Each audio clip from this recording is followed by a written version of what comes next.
औज़ुबिल्लाहिमिनश्शैतानिर्रजीम बिस्मिल्लाहिर्रहमानिर्रहीम। अस्सलाम वालेकुम फ्रेंड्स। आज का हमारे जो टॉपिक ऑफ डिस्कशन है वो है पाकिस्तान की इकॉनमी। तो इसमें हम उसका डायरेक्ट और एडवांस इकोनॉमिक एनालिसिस करेंगे पाकिस्तान की इकॉनमी का। इकॉनमी का क्वेश्चन हमेशा इम्पोर्टेंट होता है क्योंकि 2014 में पाक का फेयर में पूछा गया था, discuss the major causes of the economic crisis in Pakistan and suggest viable solution for sustainable economic development. ये पाकिस्तान अफेयर 2024 का क्वेश्चन था और फिर करंट अफेयर में भी, पाक अफेयर में भी आया और करंट अफेयर में भी आया हुआ था। कहता है evaluate the impact of IMF agreements on Pakistan economic sovereignty. तो ये इकोनॉमिक क्राइसिस के बारे में पूछा हुआ था कि क्या वजूहात हैं और उसके सोल्यूशन बताएं। और करंट अफेयर में पूछा गया था कि IMF के साथ एग्रीमेंट करने से पाकिस्तान की इकोनॉमिक सॉवरेनिटी पे क्या असर पड़ रही हैं। तो इससे ज़ाहिर होता है कि इकोनॉमी वाला टॉपिक इम्पोर्टेंट है, इसलिए हमें इसको तैयार करना चाहिए। हम अपने इस वीडियो में सिंपल डेफिनेशन ऑफ इकोनॉमी करेंगे और फॉरेन जो हैं ऑथर उनके मुताबिक इकोनॉमिक क्राइसिस क्या होते हैं इसकी डेफिनेशन करेंगे। उसके बाद official statements and reports on Pakistan economic crisis, Pakistan economic crisis पर जो लोकल हैं या फॉरेन रिपोर्ट्स हैं और स्टेटमेंट्स हैं पाकिस्तान की इकोनॉमी के बारे में, वो उनके बारे में बात करेंगे। और फिर बात करेंगे major causes of economic crisis, जो अभी 2014 में सवाल पूछा गया था। फिर major impacts of economic crisis, impacts क्या है, मेजर इकोनॉमिक क्राइसिस के इम्पैक्ट्स क्या पड़े हैं पाकिस्तान पर। फिर उसके बाद impacts on the Pakistan socio political structure पे क्या इम्पैक्ट पड़ रहे हैं इकोनॉमिक क्राइसिस की वजह से। Implications of repeated IMF engagement, जो भी पीछे हमारा IMF वाला लिंक बना है वो हम इस पे डिस्कस करेंगे। उसके बाद हम बात करेंगे कि political instability relation with the economic crisis, के पॉलिटिकल इंस्टेबिलिटी का इकोनॉमिक क्राइसिस के साथ क्या लिंक है या इकोनॉमी के साथ क्या लिंक है, उसके बारे में बात करेंगे। उसके बाद हम बात करेंगे government policies to improve the economy and their effectiveness, कि गवर्नमेंट ऑफ पाकिस्तान ने कौन कौन सी पॉलिसीज ली थी पाकिस्तान की इकोनॉमी को इम्प्रूव करने के लिए, और उसके बाद हम इसकी इफेक्टिवनेस का भी मुताला करेंगे। उसके बाद role of industrialisation and CPEC in economic development of Pakistan, इसका भी CPEC का और इंडस्ट्रियलाइजेशन का भी इकोनॉमिक डेवलपमेंट के लिए क्या रोल है वो डिस्कस करेंगे। उसके बाद लेसन फ्रॉम रीजनल इकोनॉमीज, हमें कौन जो हमारे रीजन में साउथ एशिया में इकोनॉमीज हैं उनसे हम क्या क्या सबक सीख सकते हैं। जैसे इंडिया है, इंडिया 5th इकोनॉमी है इस दुनिया की, वो कैसे बना। उसके बाद बांग्लादेश है, बांग्लादेश को एशियन टाइगर क्यों कहते हैं, क्योंकि उन्होंने एक कैसे इंडस्ट्रीज को बूस्ट किया है। उसके बाद करेंगे चाइना वर्ल्ड सेकंड इकोनॉमी है तो वो क्या कैसे बना है, उसके बारे में बात करेंगे। उसके बाद हम बात करेंगे स्ट्रक्चर रिफॉर्म होते क्या हैं और पाकिस्तान की इकानमी को स्टेबलाइज करने के लिए किन किन रिफॉर्म्स की ज़रूरत है। उसके बाद हम बात करेंगे कि strategies methods to end the डेप्ट क्राइसिस, कि पाकिस्तान को डेप्ट क्राइसिस का इशू है इसको कैसे ख़त्म किया जा सकता है, उसके क्या तरीक़ाकार हैं। और जो हमारी इकानमी, हम इंपोर्ट बेस इकानमी है, हम अपनी एक्सपोर्ट को कैसे बढ़ा सकते हैं उसके बारे में बात करेंगे। और उसके बाद हम बात करेंगे स्ट्रेटजीज या way forward to improve Pakistan economy. पहले हम डेप्ट क्राइसिस को बात करेंगे और बोस्ट एक्सपोर्ट की तरीक़ेकार वे फॉरवर्ड बताएंगे। उसके बाद हम बताएंगे कि पाकिस्तान की इकोनॉमी को कैसे इम्प्रूव किया जा सकता है, उसके बारे में बात करेंगे। एंड द एंड हम बात करेंगे इकोनॉमिक टर्म्स कौन कौन सी होती हैं। वैसे मैंने 3-4 इंक्लूड की हैं, balance of payment, economic default, current account deficit, और इस तरह की 2 एक और हैं। 5 टोटल मैंने मेन जो इकोनॉमिक टर्म हैं वो समझाने की कोशिश की है और उनका पाकिस्तान के साथ क्या लिंक है।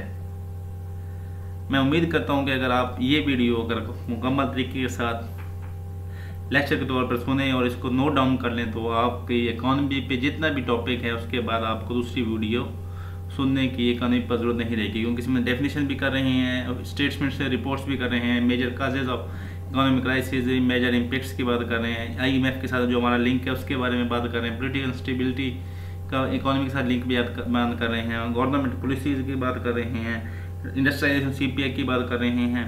तो ये अगर आप इस वीडियो को देख लेते हैं तो आपको इकोनॉमी का टॉपिक कहीं से सुनने की या लेक्चर तैयार करने की जरूरत नहीं है, इसी को देखें और आपका इकोनॉमी का टॉपिक इंशाल्लाह कंप्लीट हो जाएगा।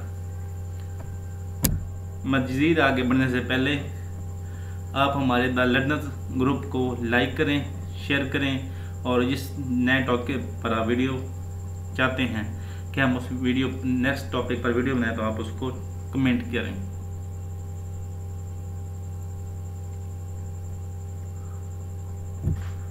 अब हम बात करते हैं definition of economy. Simple economy क्या होती है? Economy encompasses the system of production, distribution and consumption of goods and services within a society। जो इकोनॉमी है वो सिस्टम ऑफ प्रोडक्ट, एक सिस्टम है जिसमें प्रोडक्शन होती है, डिस्ट्रीब्यूशन होती है और कंजप्शन ऑफ गुड्स और services in society, state, country होती है, उस पर मुश्तमिल होता है। तो ये सिंपल इकोनॉमी की डेफिनेशन है ताकि आपको इजीली समझ आ सके। दूसरा हम बात करेंगे इकोनॉमिक क्राइसिस क्या होते हैं। इकोनॉमिक क्राइसिस की सिंपल डेफिनेशन मैं पहले बता रहा हूँ ताकि आपको समझ आ जाए, क्योंकि जब भी आप पेपर में सवाल लिखेंगे तो आप एक सिंपल डेफिनेशन देंगे और एक किसी फॉरेन ऑथर को कोट करेंगे। तो हम पहले बात करते हैं कि पहले सिंपल इकोनॉमिक क्राइसिस की बात क्या होती है। Economic crisis refer to a significant downturn in economic activity marked by declining GDP। GDP cross domestic product होता है, reasoning, unemployment and financial instability. Economic crisis होता है कि जब आपकी इकोनॉमिक एक्टिविटी नीचे आ जाए, जिसकी निशानियाँ ये हैं कि आपकी GDP कम हो जाए, अनएम्प्लॉयमेंट बढ़ जाए और फाइनेंशियल इंस्टेबिलिटी आ जाए। अब हम कोट करेंगे पॉल क्रगमैन, इकोनॉमिस्ट हैं, इसके बारे में बात करेंगे। वो कहते हैं कि इकोनॉमिक क्राइसिस इज सडन या severe disruption in economic activity often triggered by financial system failure और पॉलिसी मिसस्टेप्स। कहता है इकोनॉमिक क्राइसिस एक सडन, अचानक और शदीद किस्म की डिसरप्शन, इकोनॉमिक एक्टिविटी में शदीद किस्म की डिसरप्शन है जो फाइनेंशियल सिस्टम के फेल होने से बंद होता है। ये पॉल क्रगमैन की इकोनॉमिक क्राइसिस की डेफिनेशन है। उसके बाद नोरेल रोबिनी, ये भी इकोनॉमिस्ट हैं और अमेरिका में US के इकोनॉमिस्ट हैं। ये डेफिनेशन करते हैं economic crisis is a systemic shocks that disrupt financial market and economic stability, often requiring significant policy intervention। Economic crisis as a systematic shocks that disrupt financial markets and economic stability, often requiring significant policy interventions। ये आप पहले simple definition देख लें, फिर उसके बाद economic crisis की definition है, पॉल क्रगमैन है और नोरियल रूबिनी है। ये दो आप इसको इनमें से किसी एक को जो आपको आसान लगे याद कर सकते हैं। आगे उसके बाद जो मई 2025 के रैंकिंग डाटा के मुताबिक जो पाकिस्तान की GDP है, ग्रॉस डोमेस्टिक प्रोडक्ट है, वो ग्लोबली 41 नंबर पे आती है और इंडिया की 5वें नंबर पे है। अमेरिका फर्स्ट है, चाइना सेकंड पे है। उसके बाद बात करते हैं GDP पर कैपिटा की। पर कैपिटा कितने नंबर के, अगर आपकी टोटल GDP को पर पॉपुलेशन पे तकसीम किया जाए, जो नंबर आता है उसके मुताबिक हम दुनिया के 162 नंबर पे आते हैं, 162 नंबर्स पे आते हैं। हमारा इकोनॉमिक फ्रीडम इंडेक्स जो है वो 146 ग्लोबली है, इकोनॉमिक फ्रीडम इंडेक्स। उसका बिजनेस फ्रीडम इंडेक्स, यानी फ्रीडम इंडेक्स ये होता है कि हम अगर पाकिस्तान में अगर कोई बंदा बिजनेस करना चाहे तो उसको कितनी यहाँ सहूलियत मिलती हैं, अगर वो उसको कितनी आसानियाँ होती हैं, तो उसमें हमारा दुनिया में 132वां नंबर 123 नंबर है, 132 नंबर है। उसके बाद करप्शन परसेप्शन इंडेक्स, ये ट्रांसपेरेंसी इंटरनेशनल के थ्रू आता है, उसमें हमारा पाकिस्तान का नंबर 134 है।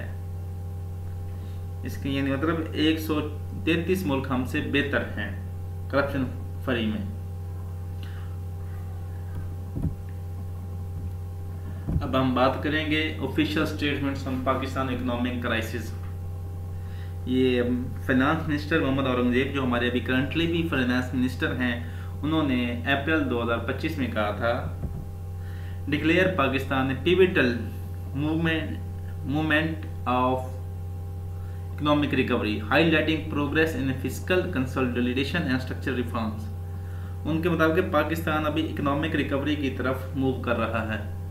इसकी वजूहात पॉलिसीज की वजह है, स्ट्रक्चर रिफॉर्म्स की वजह से पाकिस्तान अब इकोनॉमिक रिकवरी की तरफ आ रहा है। ये फाइनेंस मिनिस्टर का था। और स्टेट बैंक ऑफ पाकिस्तान मई 2025 में कहा था, emphasize the necessity of sustained structure reform for long-term economic stability। State bank ने कहा था कि जोर दिया था कि पाकिस्तान को सस्टेनेबल स्ट्रक्चर रिफॉर्म्स की निहायत जरूरत है लॉन्ग टर्म इकोनॉमिक स्टेबिलिटी के लिए। ये स्टेट बैंक की ने कहा था। अभी वर्ल्ड बैंक की देखते हैं। वर्ल्ड बैंक ने कहा था, स्ट्रेस जोर दिया था, that reform implementation remain critical for continue economic recovery and poverty reduction in Pakistan. Pakistan में रिफॉर्म इम्प्लीमेंटेशन रिमेन्स क्रिटिकल, ये जरूरी है कंटिन्यू इकोनॉमिक रिकवरी के लिए और गुर्बत को कम करने के लिए। पाकिस्तान में रिफॉर्म्स की इम्प्लीमेंटेशन की बहुत ज़रूरत है और कंटिन्यू रखा जाए, उसको रोका ना जाए।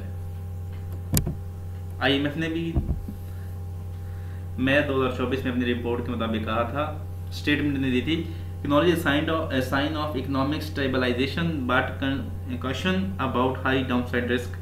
कहता है कि पाकिस्तान की इकोनॉमी स्टेबलाइज हो रही है, लेकिन इसको चांसेस हैं कि ये बहुत ज़्यादा रिस्क के साथ बढ़ रही है, इसके गिरने के चांसेस हैं, ज़्यादा चांसेस हैं। अभी हम बात करेंगे ऑफिशियल रिपोर्ट्स में बंदों ने किन बात की है। हमारे फाइनेंस मिनिस्टर औरंगजेब साहब ने बात की है, स्टेट बैंक ऑफ पाकिस्तान ने रिपोर्ट दी है, स्टेटमेंट दी हुई है, वर्ल्ड बैंक ने दी हुई है स्टेटमेंट, और IMF ने 2024 में भी कहा था। अभी हम बात करेंगे alarming reports on Pakistan economic crisis. Business Recorder, ये पाकिस्तान की अपनी वो न्यूज़पेपर है, उसके मुताबिक criticise the lack of political will in implementing necessary structural reforms hindering economic progress. कि बिजनेस रिकॉर्डर ने क्रिटिसाइज किया था कि पाकिस्तान की जो lack of political will implementing necessary structure reforms hindering economic progress, के जो पॉलिटिकल विल है वो उसकी कमी है, और स्ट्रक्चर रिफॉर्म्स जो इम्प्लीमेंट करने चाहिए वो नहीं करने दे रहे, जिसकी वजह से हमारी इकोनॉमिक ग्रोथ रुकी हुई है। IMF ने कहा था कि warn of exceptional down side risk despite sign of stabilisation. वही पिछली बात होगी, ये उन्होंने कहा कि डाउन साइड रिस्क की तरफ चांसेस हैं, लेकिन स्टेबलाइजेशन, अब पाकिस्तान की इकोनॉमी स्टेबलाइज हो रही है। ऑब्जर्वर रिसर्च फाउंडेशन ये इंटरनेशनल फार्मूलेशन है, उसके मुताबिक discuss the cycle of dependency on IMF programs and pressing need of genuine reforms। उन्होंने डिस्कस किया था कि cycle of dependency on Pakistan programmes, कि वो पाकिस्तान एक साइकिल में आ चुका है कि IMF प्रोग्राम करेगा तो आगे वो बढ़ेगा, नहीं तो वो पीछे रह जाएगा, और जेन्युइन नीड्स की ज़रूरत है, हमें रिफॉर्म्स की ज़रूरत है। अब हम बात करेंगे, पहले हमने डेफिनेशन किए हैं, फिर ऑफिशियल स्टेटमेंट्स किए हैं, उसके बाद हमने अलार्मिंग रिपोर्ट्स बताई हैं। अब हम बात करते हैं कि पाकिस्तान को इकोनॉमिक क्राइसिस की मेन वजूहात क्या हैं। पहले नंबर पे आता है chronic fiscal deficit. Fiscal deficit होता है कि जब आपकी अर्निंग कम हो लेकिन आपके एक्सपेंडिचर ज़्यादा हों, तो ये फिस्कल डेफिसिट की डेफिनेशन होती है कि जब आपके अर्निंग कम हो और आपके एक्सपेंडिचर ज़्यादा हों। जो पाकिस्तान है वो कई सालों से फिस्कल डेफिसिट को बर्दाश्त कर रहा है। उसके बाद जो पाकिस्तान की जो हुकूमत है वो कंटिन्यूसली फॉरेन लोन्स पर डिपेंडेंट है अपने फिस्कल डेफिसिट को ख़त्म करने के लिए। और जो फॉरेन इंटरेस्ट रेट है वो भी काफ़ी बढ़ा हुए हैं, वो यूक्रेन और रशिया वार की वजह से काफ़ी बढ़ा हुआ है, तो इसलिए पाकिस्तान का कर्जा बढ़ता जा रहा है। As the May of 2025, the State Bank of Pakistan is expected to maintain its benchmark interest rate at 12% to manage inflation and external pressures। 2025 में स्टेट बैंक ऑफ पाकिस्तान ने जो अपना इंटरेस्ट रेट है वो 18% से 12% तक ले आई थी, ताकि जो वो अपनी महंगाई को और जो एक्सटर्नल प्रेशर हैं, यानी जो फॉरेन लोन हमने पे करने हैं उसको मेंटेन करने के लिए 12% वो किया था इंटरेस्ट रेट। ये मई 2025 में किया था, ताकि उसका फिस्कल डेफिसिट कम से कम किया जा सके। नंबर 2 है लो टैक्स रेवेन्यू। जो पाकिस्तान है इसकी टैक्स टू जीडीपी रेशो हमारे साउथ एशिया बल्कि वर्ल्ड में सबसे कम है। इंडिया की 25% टैक्स टू जीडीपी रेशो है, बांग्लादेश की 20% और हमारी 9% है। ये आप नोट कर लें कि इंडिया की 25% टैक्स टू जीडीपी रेशो है, बांग्लादेश की 20% और पाकिस्तान की अप्रॉक्सीमेटली 9% है।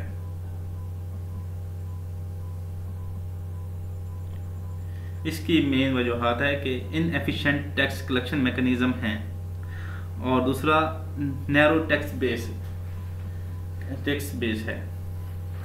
पहले आपने वो फिगर फैक्ट्स दे दिए कि 25% इंडिया का, 20% बांग्लादेश का और अप्रॉक्सीमेटली 9% पाकिस्तान का। उसके बाद आपने बताना है कि इसकी वजूहत हैं कि इनसफिशिएंट टैक्स कलेक्शन मैकेनिज्म है, और दूसरा नैरो टैक्स बेस है। नंबर 3 बात करेंगे एनर्जी सेक्टर लॉसेज। पाकिस्तान का जो एनर्जी सेक्टर है वो तो एक इनएफिशिएंट है, उसमें लाइन लॉसेज होते हैं, डिफरेंट किस्म के लॉसेज की वजह से वो उसमें जो सर्कुलर डेप्ट बढ़ता जा रहा है। और जो ये हमारा रिसेंटली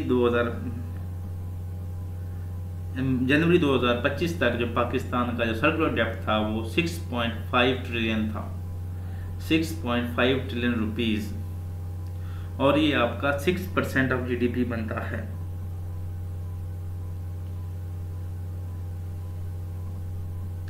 इसकी सर्कुलर डेप्ट की जो वजूहात हैं वो है नॉन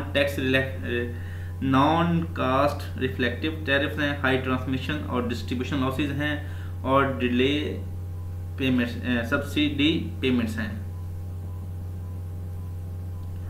जो हमारा टैक्स जो सर्कुलर डेप्ट है वो है 6.5 ट्रिलियन रुपीस, और ये आपकी 6% ऑफ जीडीपी बनता है, और ये जनवरी 2025 तक का था।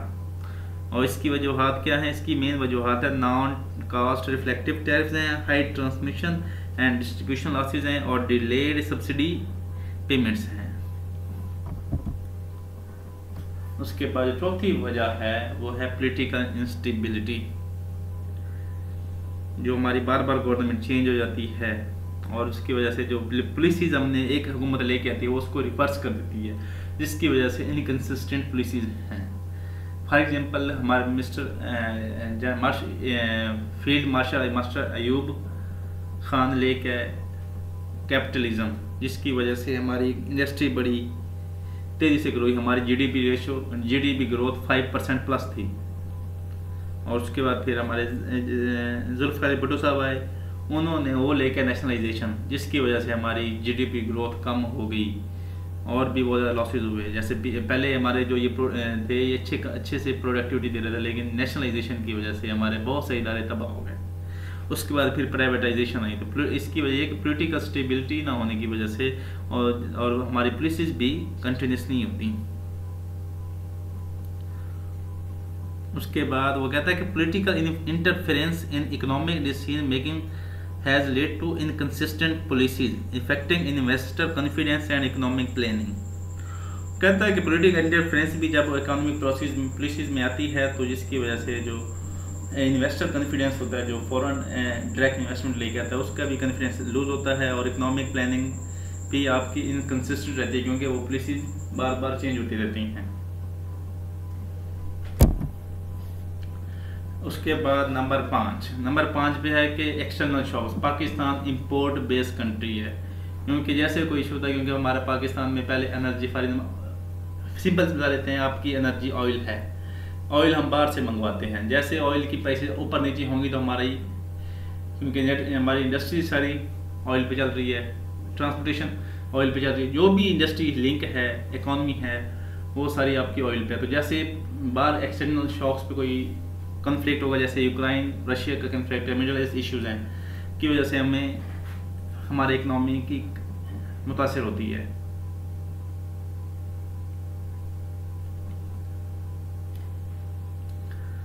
फ्लक्चुएशन जब बाहर के मुल्क, जैसे कोरोना कोविड के दिनों में हाई इन्फ्लेशन थी, तो जिसकी वजह से हमें भी बर्दाश्त करना पड़ा।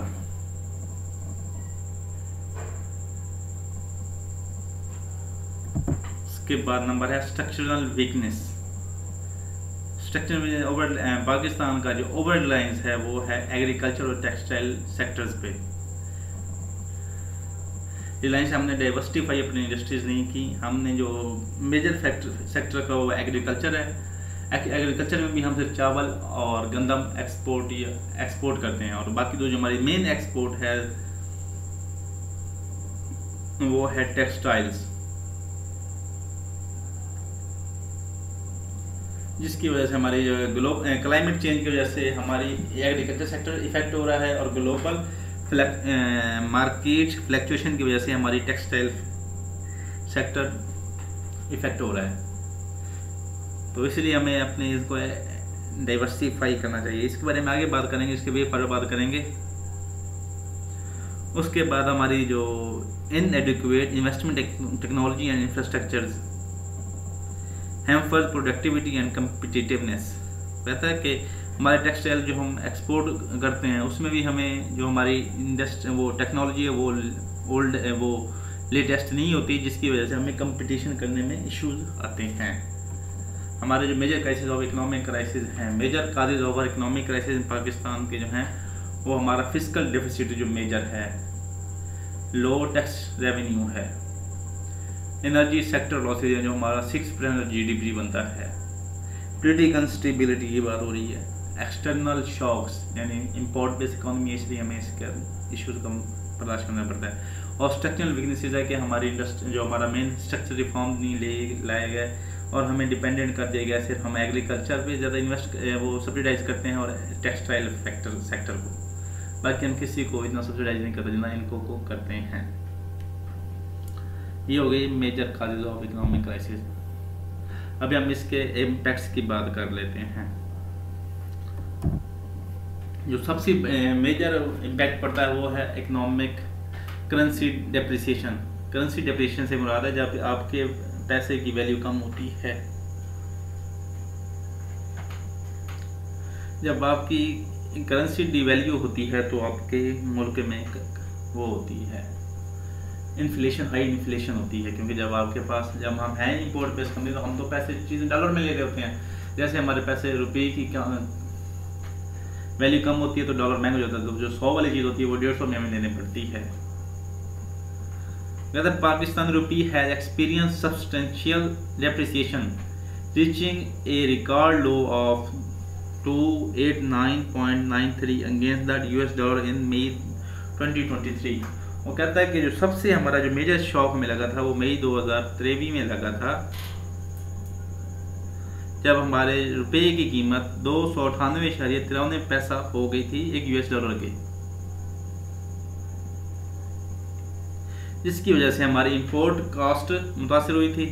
जो हमारी इंपोर्ट कास्ट थी, क्योंकि अगर हम पहले डॉलर हमें 200 का 230 का दे रहा था, अभी हमें 298 रुपये देना पड़ा था एक चीज़ के लिए, तो हमारी इंपोर्ट कास्ट बढ़ी थी, हाई इन्फ्लेशन हुई थी और making essential goods less affordable for the population, जिसकी वजह से हमारी जो फूड एसेंशियल आइटम्स है वो भी हमारी एक्सेस तक मुश्किल, अफोर्डेबिलिटी कम हो गई थी। दूसरा नंबर होता है इन्फ्लेशन, प्राइस करेंसी डिप्रिसिएशन से आपकी इन्फ्लेशन है। जो पाकिस्तान में मई 2023 में 2023 में पाकिस्तानी हाईएस्ट जो पीक देखी थी 38% ऑफ इन्फ्लेशन नोट की थी। इसकी जो मेन वजह थी वो राइजिंग फूड प्राइसेस और rising food and fuel prices की वजह से इन्फ्लेशन बढ़ी थी, जिसकी वजह से हमारी परचेजिंग पावर भी मुतासर हुई थी। उसके बाद जो हमारी 38% पे जो इन्फ्लेशन थी वो मई 2024 में आके 11.8% रह गई थी। मई 2024 में ये इन्फ्लेशन 38 से होती हुई 11.8% पर आ गई थी। उसके बाद जो नंबर तीसरा इम्पैक्ट पड़ता है वो होता है unemployment. In 2022, the All Pakistan Textile Mill Association reported the closure of 1,600 garments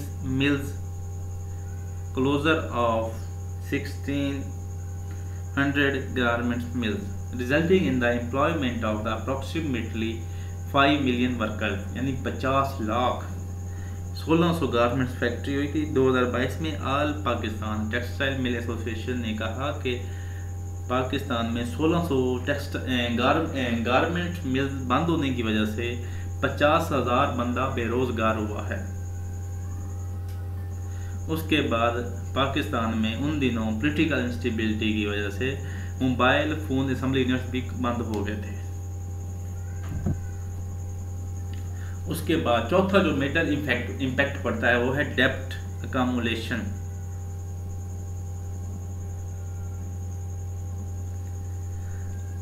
Pakistan को अपना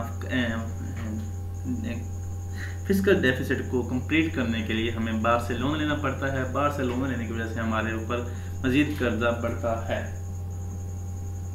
इसके वो कहते हैं, एक रिपोर्ट के मुताबिक पाकिस्तान एक्सटर्नल डेप्ट has accelerated to 124.3 billion as of June 2023। 124.3 billion rupees हमारा जो लोन था वो जून 2023 के मुताबिक है, और ये लोन 37.2 बिलियन 37.2 बिलियन जून 2006 में था।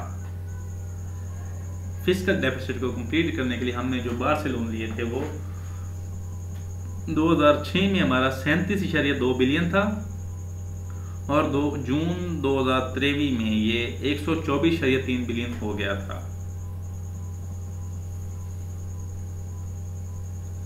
और जो हमारा डेप्ट सर्विसिंग है वो जो डेप्ट सर्विसिंग यानी जो हमने लोन लिया उसको पे करने के लिए बाद हमारा जो अर्निंग होती है उसकी 50% हमारी अर्निंग उनको देनी पड़ती है, डेप्ट सर्विसिंग में चली जाती है। इकोनॉमिक क्राइसिस की वजह से जो पांचवा अहम जो इम्पैक्ट आता है वो है इन्वेस्टमेंट डिक्लाइन, यानी फॉरेन डायरेक्ट इन्वेस्टमेंट में कमी आती है। ये पाकिस्तान ब्यूरो ऑफ स्टैटिस्टिक्स के मुताबिक पाकिस्तान की जो फॉरेन डायरेक्ट इन्वेस्टमेंट है वो 25% कम हुई थी 2022 से 2023 के दरमियान, जो उससे पिछला साल था। 2022 से 23 के दरमियान पाकिस्तान में 25% फॉरेन डायरेक्ट इन्वेस्टमेंट कम आई थी। इसकी इसकी वजूहात थी वो थी factor contributing to political instability, currency volatility और restriction on the profit repatriation for multinational companies. कि इसकी वजह से उन दिनों पाकिस्तान की गवर्नमेंट चेंज हुई थी जिसकी वजह से पॉलिटिकल इंस्टेबिलिटी थी। उसके बाद करेंसी वोलेटिलिटी यानी करेंसी की वोलेटिलिटी, कभी रुपीज़ स्ट्रॉन्ग हो रहा था कभी कमज़ोर हो रहा था। उसके बाद जो पाकिस्तान से बनाया हुआ मुनाफा था उसको ले जाने के लिए भी फॉरेन इन्वेस्टर को इश्यूज थे। तो ये मेजर इफेक्ट इन्वेस्टमेंट डिक्लाइन थी। नंबर 6 पे आता है सोशल अनरेस्ट। पाकिस्तान में जब इन्फ्लेशन आ गई, अनएम्प्लॉयमेंट आ गई, जिसकी वजह से आवाम में सोशल अनरेस्ट क्रिएट होता है, तो वो स्ट्राइक्स करते हैं, प्रोटेस्ट करते हैं।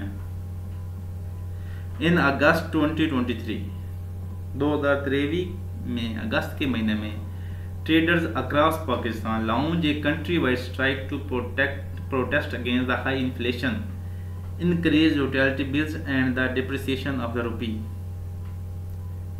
2023 के अगस्त के महीने में पाकिस्तान के तमाम ट्रेडर्स ने स्ट्राइक लॉन्च की थी। जो पाकिस्तान में इतनी महंगाई बहुत ज़्यादा हो गई थी और यूटिलिटी बिल्स बढ़ा दी थी क्योंकि वो सब्सिडीज़ कम हमने कर दी थी और जो रुपये की वैल्यू कम हुई थी उसके खिलाफ उन्होंने स्ट्राइक लॉन्च की थी।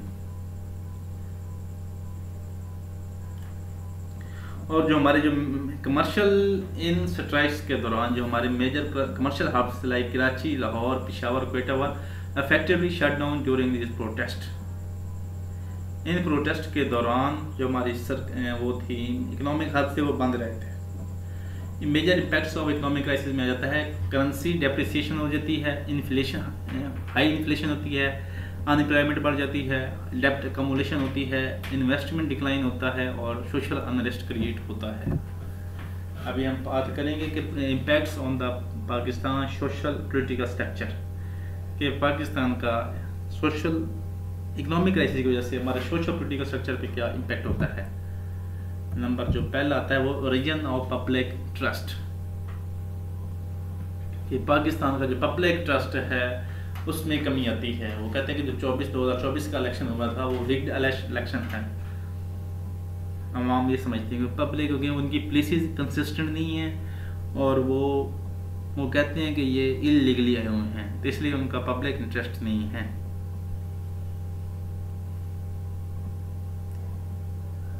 जिसकी वजह से हमारा public confidence in governmental institution है सिग्निफिकेंटली डिक्लाइन। नंबर 2 पे इम्पैक्ट है वो है राइज इन पॉपुलिज्म। पॉपुलिज्म होता है कि किसी बंदे का इस हद तक चले जाना, पॉपुलर हो जाना कि वो जो कह दे वो हदीस के बराबर, यानी वो कुरान से लोग समझने लग जाएं। आपको इस्लाम की, आप मुसलमान इसलिए आपको बता रहा हूँ कि वो कहेंगे जो इन्होंने बात कर दी है यही एक वर्द वायद की बात अच्छी है, बाकी जो बात कर रहे हैं वो गलत बात कर रहे हैं। जैसे अभी अमेरिका में ट्रंप आया तो वो पॉपुलिज्म के तहत आया है।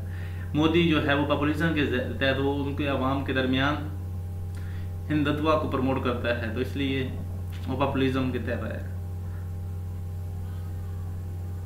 उसकी वजूहात ये है कि economic hardships have fuelled populist sentiments.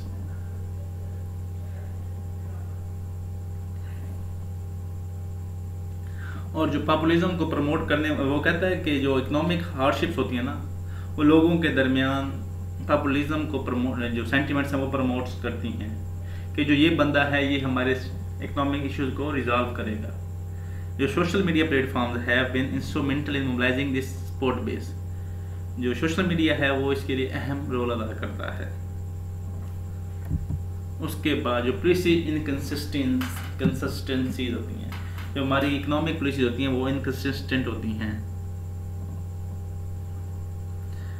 जो कहते हैं long frequent shifts in economic policy, inconsistent policy की वजह से जो हमारे लॉन्ग टर्म प्लानिंग होती है वो हमारे कंप्लीट वो ऑब्जेक्टिव्स हमारे अचीव नहीं हो पाते।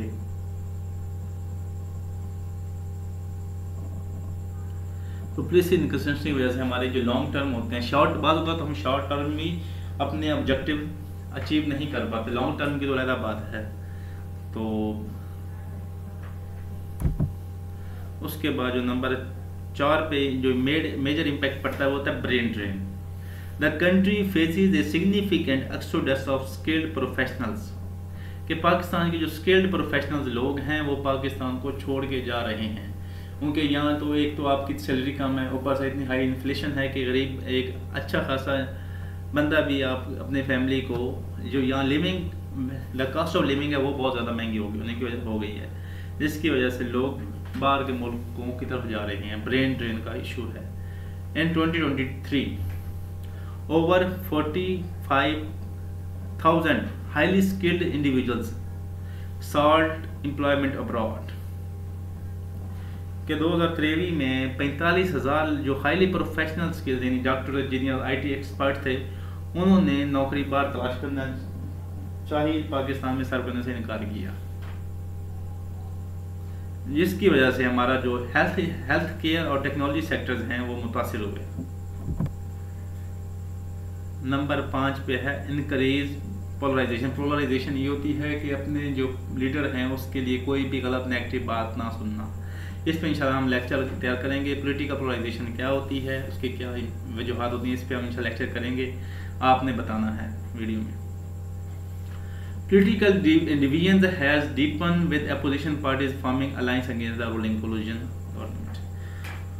वो कहता है कि जो पोलराइजेशन होने की वजह है वो वजह है कि जो एक दूसरे की अपोजिशन पार्टीज थी उन्होंने एक दूसरे के खिलाफ इकट्ठा होकर दूसरी पार्टी जो रूलिंग पार्टी थी वो बनाई गई है, कोलिजन गवर्नमेंट तैयार की है।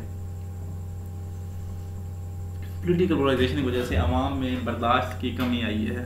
वो कहते हैं कि जो उनकी बात करती है वही बात ठीक है और वो एक दूसरे की पॉइंट ऑफ व्यू को सुनना भी बर्दाश्त नहीं करते। वो कहते हैं जो मैं बात कर रहा हूँ वो ठीक है। इवन केस में लड़ाई झगड़े भी होते हैं। Increase polarisation. impacts of polarization, impacts of Pakistan social political structure of economic crisis, erosion of public interest, erosion of public trust, rise in populism, policy inconsistencies, brain drain और increased polarization। अभी हम बात करेंगे कि implication of repeated IMF engagements, कि हम जो पाकिस्तान के IMF के साथ बार बार हमारा जो प्रोग्राम हो रहे हैं उसकी वजह से पाकिस्तान की इकॉनमी पर क्या इशू आ रहे हैं। अगर हमारी IMF और इकॉनमी के बारे में आप मज़ीद वीडियो देखने जाते हैं तो वो IMF और के नाम से हमारी प्लेलिस्ट में वीडियो है, आप वो देख सकते हैं। मैं उसका लिंक इसके वीडियो में डाल दूँगा। बात करते हैं इसके क्या इम्पैक्ट्स आ रहे हैं। पॉलिसीज़ कंडीशनैलिटीज़, इन्हें कहते हैं स्ट्रक्चर एडजस्टमेंट प्रोग्राम्स या पॉलिसीज़, उसके नाम पे देते हैं कि ये जो जब भी हमें कर्जा देते हैं तो ये पॉलिसी कंडीशनैलिटीज़ लगाती हैं कि आपने ये इतना ऐसे आपने अर्निंग करनी है। इसके लिए वो हमारी सब्सिडीज़ को ख़त्म करते हैं, ऑस्टेरिटी इंसादगी के मेजर्स बताते हैं। और इसमें जो पहली कंडीशन लगाते हैं कि आप जो एनर्जी सेक्टर है इस पे जो सब्सिडीज हैं उसको ख़त्म करो। उसके बाद जो इनमें लेवीज हैं उनको बढ़ाओ। इंक्रीज टैक्सेशन, और जो पब्लिक सर्विसेज हैं उनको भी ख़त्म करो, प्राइवेटाइज करो। और जो हमारी यूटिलिटी स्टोर होते हैं उनको भी कहते हैं कि इनको रियल प्राइस पे दो। मिसाल के तौर पर पाकिस्तान में जब हुकूमत चेंज हुई तो हमने IMF प्रोग्राम किया, तो उस वक्त हमारे जो पेट्रोल की कीमत थी उस हुकूमत में 2022 में वो थी 120 रुपये लीटर। लेकिन अचानक ही हमारा जब IMF का प्रोग्राम हुआ तो 200-250 तक हमारा पेट्रोल की कीमत चली गई थी। Electricity prices double with in 3 month. Petrol price multiple hikes.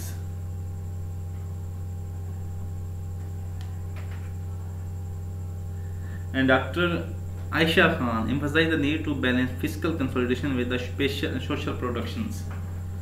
ये डॉक्टर आयशा इकोनॉमिक्स कहती हैं फिस्कल कंसोलिडेशन इज नेसेसरी।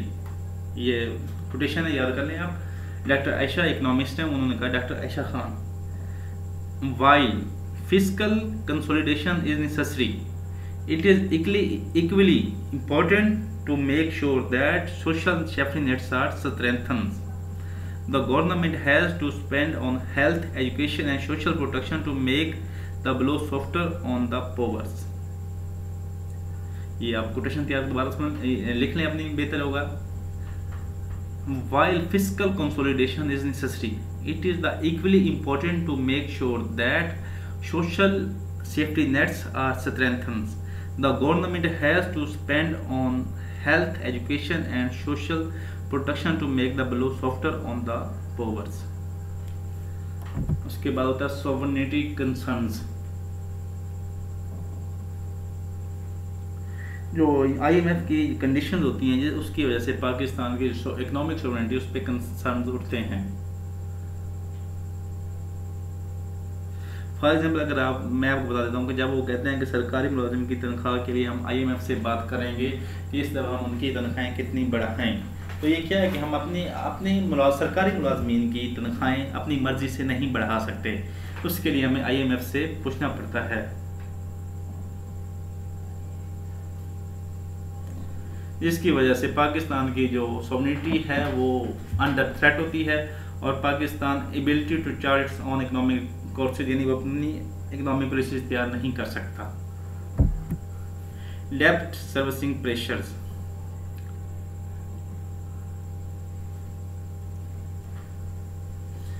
जब हम IMF से प्रोग्राम करते हैं तो पहले हमारा एक डेब्ट होता है, ऊपर से हम नया लोन ले लेते हैं कि हम इस साल इतनी किस्त अदा करेंगे।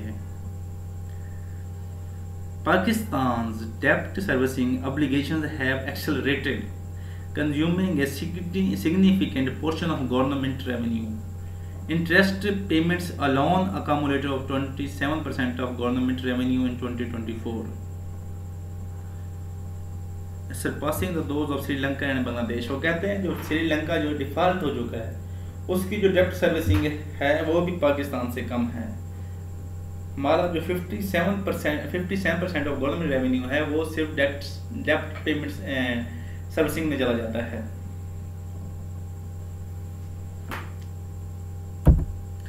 स्ट्रक्चरल एडजस्टमेंट चैलेंजेस,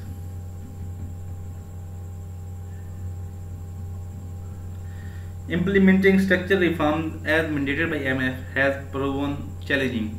उनके जो IMF के जो पॉलिसीज होती हैं वो लोकल बेस नहीं होती, वो तो अपने एसीज में बैठ के बनाते हैं कि इतना टैक्स नेट बढ़ा दो, यहाँ स्पेंडिंग कम कर दो, यहाँ बढ़ा दो, तो ये नहीं देखते कि हमारा इससे गरीब पे क्या असरात पड़ेंगे। तो इनको इम्प्लीमेंटेशन में भी पाकिस्तान को चैलेंज फेस करने पड़ते हैं। इसके लिए वो फाइनेंस मिनिस्टर हमारे जो हैं औरंगजेब साहब कहते हैं the IMF focus on the fiscal consolidation without adequate attention to social protection mechanism. कि जो IMF की जो fiscal consolidation financial fiscal consolidation है वो अटेंशन सोशल प्रोटेक्शन पे और के बगैर बना देते हैं, जिसकी वजह से हमें चैलेंजेस पेश आते हैं। उसके बाद जो पंजवा फिफ्थ इम्पैक्ट आता है वो है पब्लिक डिसकंटेंट। IMF वजह से जब महंगाई बढ़ेगी, अनएम्प्लॉयमेंट बढ़ेगी, डेप्टी सर्विसिंग पे करने के लिए हमें मिनी बजट्स पे अदा करने पड़ेंगे, तो हमारे जो सोशल सेफ्टी नेट्स प्रोग्राम है वो बंद करने पड़ेंगे, जिसकी वजह से आवाम के दरमियान गवर्नमेंट के खिलाफ नफरत पैदा होगी। The extreme measures and economic hardships resulting from IMF program have fueled public discontent. Nationwide protests and strikes had erupted in response to rising inflations, increased utility bills, and depreciation of the rupee.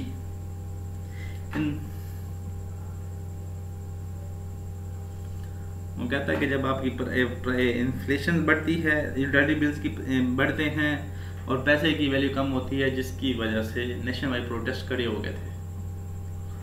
अब आई implication और repeated engagements के 5 असरात बता दें। Number 1, policy conditionalities, economic sovereignty concerns, डेब्ट servicing pressures, structural adjustment challenges और public discontent. अब हम बात करेंगे impact of political unstability on economy. जब पाकिस्तान में पॉलिटिकल अनस्टेबिलिटी होगी तो उसकी वजह से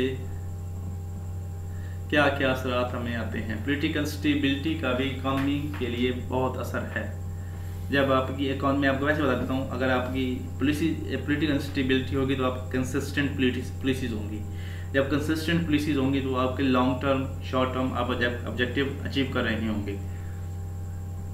आप अपने मुताबिक 1 साल या 5 साल का प्लान बनाएंगे, अपनी पॉलिसीज बनाएंगे और उसको इम्प्लीमेंट करेंगे और उससे एक अपने जो ऑब्जेक्टिव अचीव करेंगे। लेकिन जब आप इनकंसिस्टेंट होगी तो जब नई गवर्नमेंट आएगी तो पुरानी पॉलिसीज को ख़त्म करेगी, अपनी नहीं बनाएगी, तो वो 2 सालों बाद फिर हुकूमत चली जाएगी, नई हुकूमत आ जाएगी, वो पुरानी पॉलिसी ख़त्म कर देगी। इसलिए पॉलिटिकल स्टेबिलिटी भी ज़रूरी है इकॉनमी के लिए।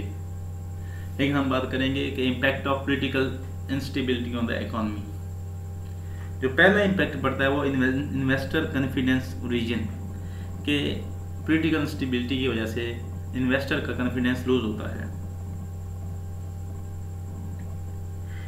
Political instability has led to notable decline in both foreign and domestic investment.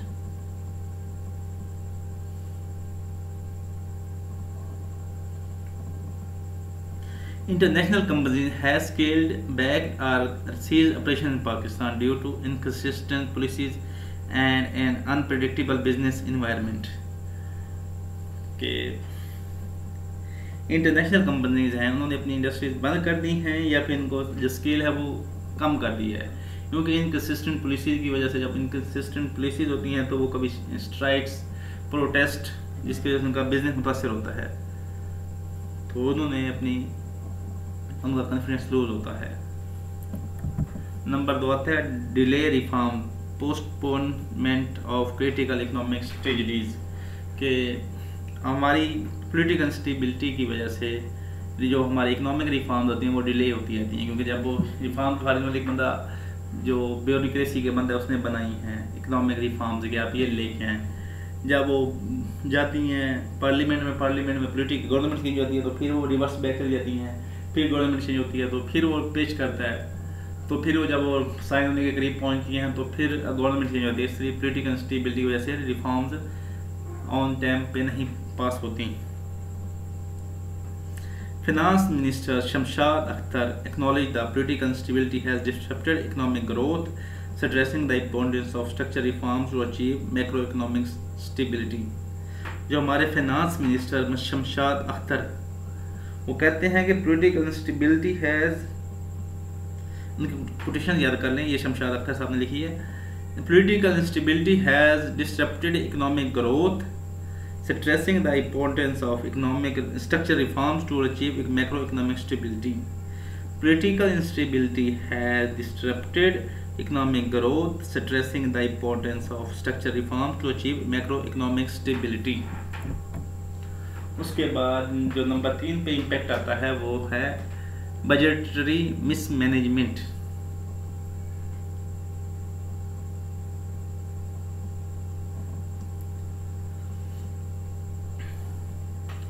Budget में जो हमारी पॉलिटिकल पार्टीज होती हैं वो अपनी पब्लिक फेवर लेने के लिए जो मिस मैनेजमेंट ऑफ बजट करते हैं कि वो उस जगह बजट लगाते हैं जो आवाम को शो हो। जैसे अभी तक पाकिस्तान में कोई मेगा डैम नहीं बन सका, जो तरबिला डैम और मगला डैम जो अयूब खान के दौर में बने थे, क्योंकि उसके बाद पॉलिटिकल गवर्नमेंट्स ने अपने शॉर्ट टर्म ऑब्जेक्टिव्स के लिए जो पब्लिक में उन पब्लिक से वो अपनी फेवर ले सकें ऐसे प्रोजेक्ट तैयार किए। जैसे फॉर एग्जाम्पल मेट्रो बस है, ये शॉर्ट टर्म प्रोजेक्ट था जिससे उन्होंने आवाम से अपनी फेवर ले, वोट के जरिए ले ली। फिर ऑयल ट्रेन वाला प्रोजेक्ट था, उसके जरिए भी उन्होंने अपनी वो आवाम से फेवर ले ली।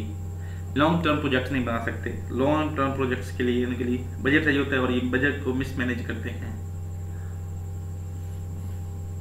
जिसकी वजह से जो हमारी इकोनॉमी होती है वो कमज़ोर होती है। मेट्रो प्रोजेक्ट, जो मेट्रो बस है, ये ऑरेंज ट्रेन प्रोजेक्ट्स हैं, ये सब्सिडाइज चल रहे हैं। फॉर एग्जाम्पल अगर ये चलते हैं तो फिर भी हमारे नुकसान करते हैं, अगर नहीं चलते तो फिर भी नुकसान करते हैं।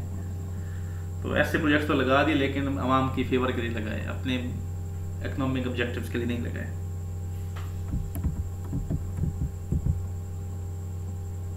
उसके बाद है international isolation, reduce engagement with the global financial institutions. That the political instability has strained Pakistan's relationship with the international financial institutions.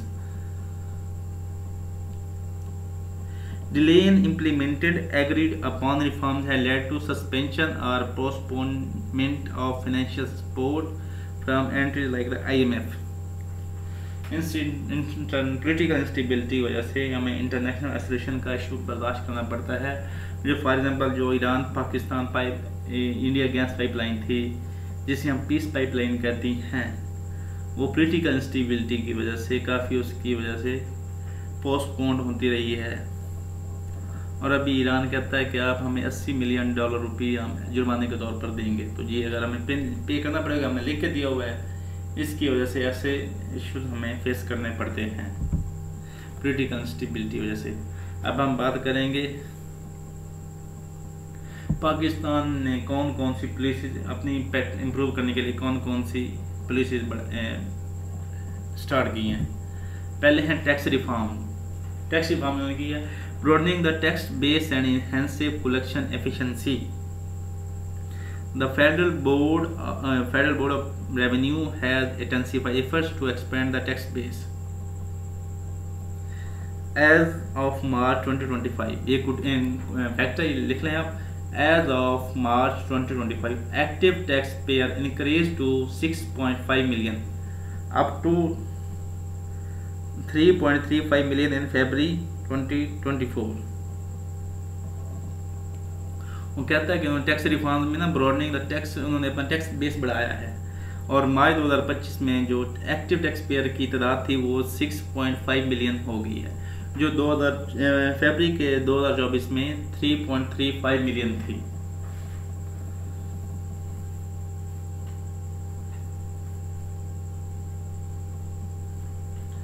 FBR has introduced a trader-friendly mobile application in a listing 150,000 1.5 lakh retailers since April 2024 and implemented single sales tax return system in telecom sector, with plans to expand it all taxpayer by October 2024।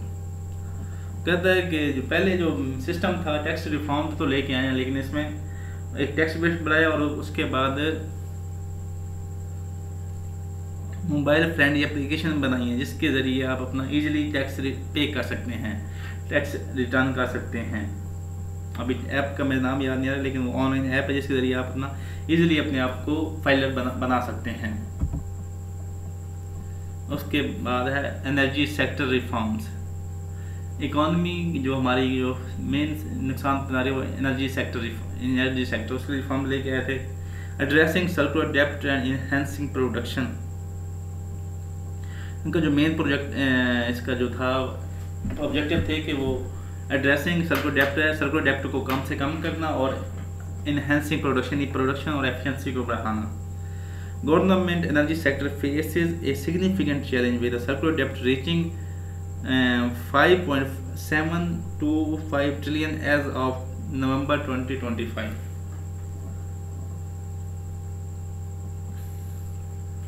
इसके लिए government इसको कम करने के लिए पाकिस्तान ने 4.47 billion rupees लिया था, commercial bank से लोन लेना था और उसको अदा करना था, और इसका इंटरेस्ट रेट जो था वो आवाम को बिलों के ज़रिए टैक्स इकट्ठा करना था।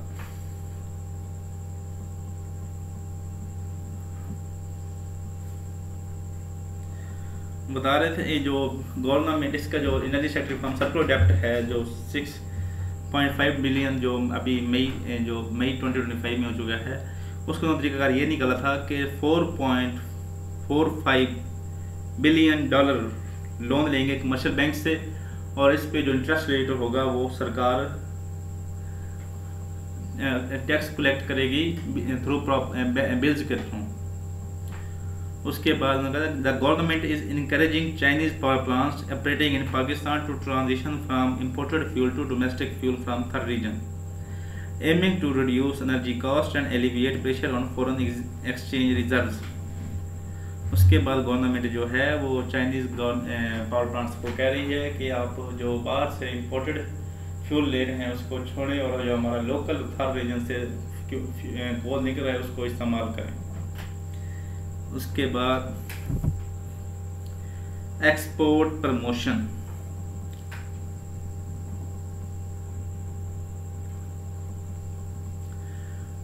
Incentivising export oriented industries.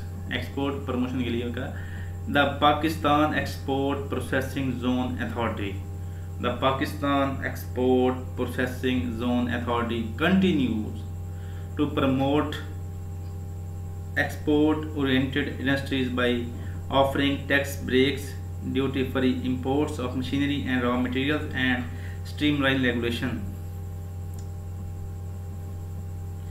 कि जो हमारी ये Pakistan export processing zone authority है वो बंदों को इंसेंटिवाइज कर रही है कि वो एक्सपोर्ट बेस्ड इंडस्ट्रीज लगाएं। And these incentives aim to attract both domestic and foreign investment in export processing zones।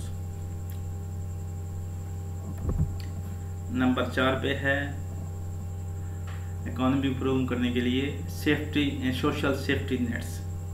The Ehsaas program remains a cornerstone of Pakistan social safety net aiming to support vulnerable population while जो एहसास programme है जो 3,000 या 12,000 आपको 3 महीने बाद देता है। एहसास प्रोग्राम और बेनज़ीर इनकम सपोर्ट प्रोग्राम, ये भी जो प्रोग्राम है ये हमारे सोशल सेफ्टी नेट्स हैं। इसके ऊपर इंशाल्लाह वीडियो तैयार करेंगे पॉवर्टी ख़त्म करने के लिए और उसमें सोशल सेफ्टी नेट्स का क्या किरदार है, इस पर हम वीडियो इंशाल्लाह तैयार करेंगे। आप हमें कमेंट में बताएं। तो ये उन्होंने तैयार किए एहसास प्रोग्राम और बेनज़ीर इनकम सपोर्ट प्रोग्राम के लिए। अब ये स्पेशल बजट पेश होता है जिसकी वजह से वो गरीबों को टैक्स वो पैसे देते हैं। उसके बाद पाकिस्तान ने अपनी इकॉनमी को इम्प्रूव करने के लिए प्राइवेटाइजेशन ड्राइव चलाएं and investing state owned enterprise to improve efficiency. जो स्टेट ऑन इंटरप्राइज हैं उसको हम प्राइवेटाइज करने की कोशिश कर रहे हैं ताकि हमारी जो लॉस मेकिंग एंटिटीज़ हैं इनको हम प्रॉफिट मेकिंग एंटिटीज़ में शिफ्ट कर सकें। The government has improve the inclusion of 24 state owned enterprise in privatisation programme. Government of Pakistan ने 24 स्टेट ऑन इंटरप्राइज को प्राइवेटाइज करने के लिए इम्प्रूव किया है। एमिंग इनका जो मकसद है वो है enhance efficiency and reduce physical burden. जो हमें हर साल सब्सिडाइज करना पड़ता है और इनके एफिशिएंसी का इशू है वो इसको इंशाल्लाह हल करने के लिए बनाया गया है। इसमें जो मेन एंटिटीज हैं वो है पाकिस्तान इंटरनेशनल एयरलाइंस जिसे हम PIA के नाम से जानते हैं, और फर्स्ट वुमेन बैंक लिमिटेड, और दूसरी जैसे स्टील मिल्स है। उसके बाद दूसरी इलेक्ट्रिक जैसे डिस्कोज हैं उनको प्राइवेटाइज करने के लिए उन्होंने स्टेप लिया है। गवर्नमेंट ने कौन कौन से पीछे लिए हैं? सबसे पहले उन्होंने टैक्स रिफॉर्म लिए हैं। टैक्स रिफॉर्म्स में उन्होंने जो टैक्स बेस है उसको बढ़ाया है। एनर्जी सेक्टर रिफॉर्म्स के सर्कुलर डेप्ट को पे करने का तरीका निकाला है, और एक्सपोर्ट प्रमोशन में वो टैक्स ब्रेक्स दे रहे हैं, उनको बस इंसेंटिवाइज कर रहे हैं कि आप एक्सपोर्ट बेस्ड इंडस्ट्रीज लगाएं यहाँ। और चौथा नंबर है सोशल सेफ्टी नेट्स प्रोग्राम्स हैं जैसे एहसास और बेनज़ीर इनकम सपोर्ट प्रोग्राम है। और प्राइवेटाइजेशन ड्राइव्स में वो प्राइवेटाइज इंडस्ट्रीज जो स्टेट ऑन इंटरप्राइज उनको प्राइवेटाइज कर रहे हैं। अब हम बात करेंगे जो role of industrialisation in economic development. Economic development के लिए इंडस्ट्रियलाइजेशन क्या ज़रूरी है, क्योंकि ये सवाल आ चुका है आपका, इसलिए मैंने इस टॉपिक को ऐड किया है। इंडस्ट्रियलाइजेशन का इकोनॉमिक डेवलपमेंट में क्या रोल है? जो हमारा पहला रोल है इंडस्ट्रियलाइजेशन वो होता है employment generation. Industrial zones are significant employment drivers. For instance, the Bannu economic zone in Khyber Pakhtunkhwa is projected to create over 25,000 jobs, focusing on mineral and agriculture sectors. जो industrial sectors होते हैं वो employment increasing drivers होते हैं, और जो हमारी Bannu economic zone in Khyber Pakhtunkhwa है वो 25,000 जॉब्स क्रिएट करेगी, और उसका जो फोकस ऑफ एरियाज है वो है एग्रीकल्चर सेक्टर्स और mineral sectors. Bannu has the 85.5% literacy rate. उसके बाद है value additions. Pakistan industrial sector has been consistent growth, particularly in textiles, automobiles, and pharmaceuticals.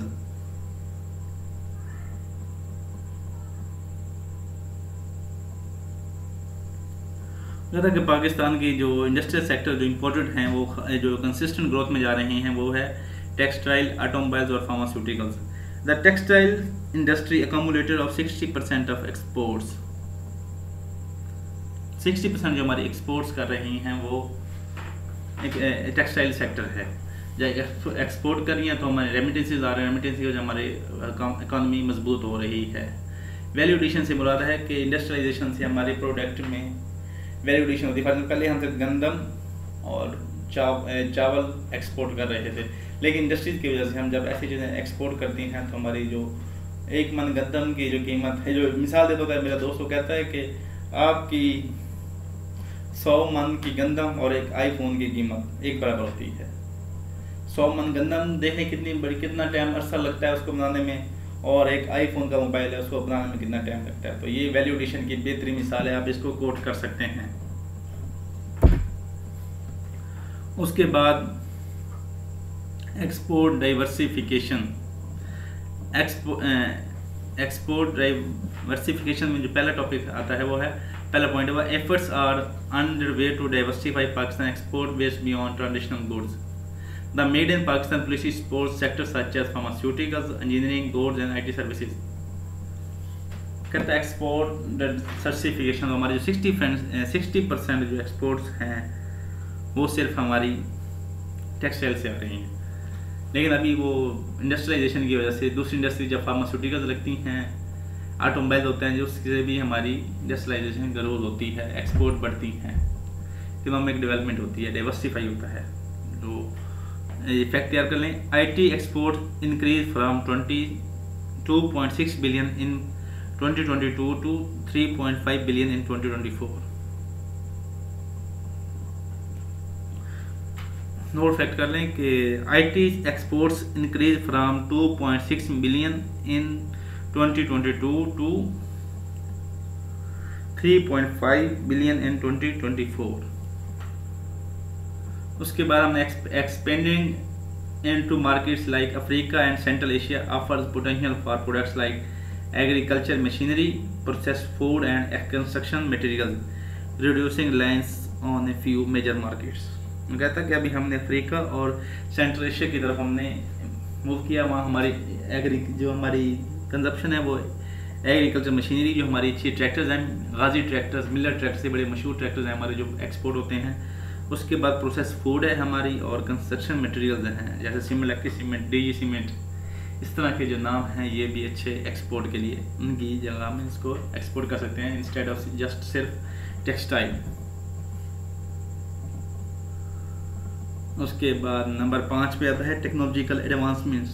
जब इंडस्ट्रियलाइजेशन होती है तो हमारा टेक्नोलॉजी ट्रांसफ़र होती है, जो लेटेस्ट टेक्नोलॉजी हमारी इंडस्ट्रीज़ में आती है, जिसकी वजह से हमारी प्रोडक्ट की एफिशिएंसी बढ़ती है, प्रोडक्शन कास्ट कम होती है, और उस पर उसकी जो फिनिशिंग होती है वो बेहतर होती है. टेक्नोलॉजिकल एडवांसमेंट होती है. Adopting modern manufacturing technology is crucial for competitiveness, जिसकी वजह से जब टेक्नोलॉजिकल एडवांसमेंट होती है तो हमारी ग्लोबल मार्केट में कम्पिटेंस और कम्पिटिटिवनेस बढ़ जाती है.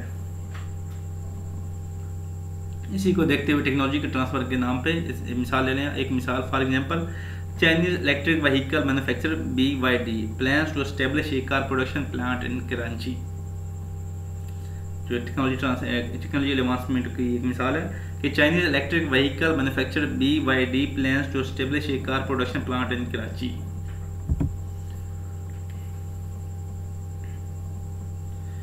उसके बाद है इंफ्रास्ट्रक्चर डेवलपमेंट. वो कहता है कि infrastructure projects are vital for industrial growth and economic growth. क्योंकि इंडस्ट्रीज को अपनी प्रोडक्ट को रॉ मटेरियल मंगवाने के लिए और प्रोसेस्ड प्रोडक्ट निकालने के लिए इंफ्रास्ट्रक्चर की ज़रूरी होता है, ताकि उनका material on the as soon as possible deliver हो और रिसीव हो सके, ताकि वो उसका जो वेस्ट ऑफ टाइम है वो कम से कम हो सके.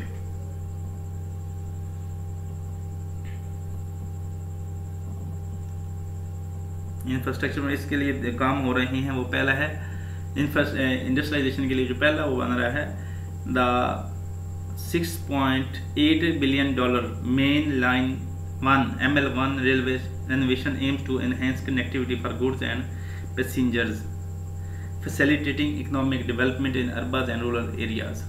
जो ML1 प्रोजेक्ट है वो इसके लिए बनाया गया है, जिसकी कास्ट है $6.8 बिलियन है। उसके बाद M6 motorway spanning 306 kilometre between Sukkur and Hyderabad, ये भी इंफ्रास्ट्रक्चर डेवलपमेंट इंडस्ट्रियलाइजेशन के लिए हो रहा है।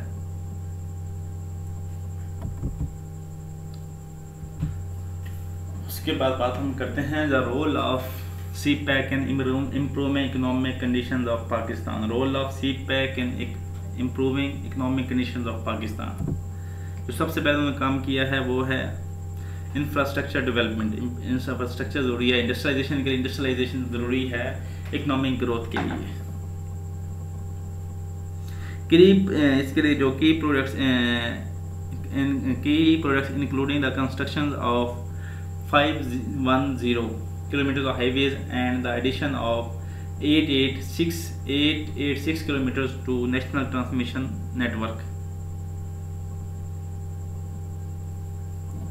कहता है कि 510 किलोमीटर की हाईवेज बनाई गई हैं और 886 किलोमीटर की जो है वो नेशनल ट्रांसमिशन नेटवर्क बनाए गए हैं। Energy supply enhancement. CPEC के आने से पहले पाकिस्तान में 16 घंटे का शटडाउन हुआ करता था, लेकिन CPEC प्रोजेक्ट शुरू होने के बाद एनर्जी सप्लाई बढ़ाने की वजह से पाकिस्तान में अब लॉकडाउन शटडाउन मिनिमम हो गया। कई इलाकों में 4 से 6 घंटों का, लेकिन पाकिस्तान में ओवरऑल इम्प्रूवमेंट हो गई है एनर्जी की वजह से। Addressing Pakistan energy sector, Chinese CPEC has added approximately 6000 megawatt of electricity to national grid. CPEC ने पाकिस्तान को 6000 मेगावाट इलेक्ट्रिसिटी प्रोवाइड की है। उसके जो मेन प्रोजेक्ट हैं वो है Port Qasim power plant, have a capacity of 1320 megawatt, 6000 जमा कराई है। उसमें जो मेन प्रोजेक्ट है वो है पोर्ट कासिम पावर प्लांट जो 1320 मेगावाट का है।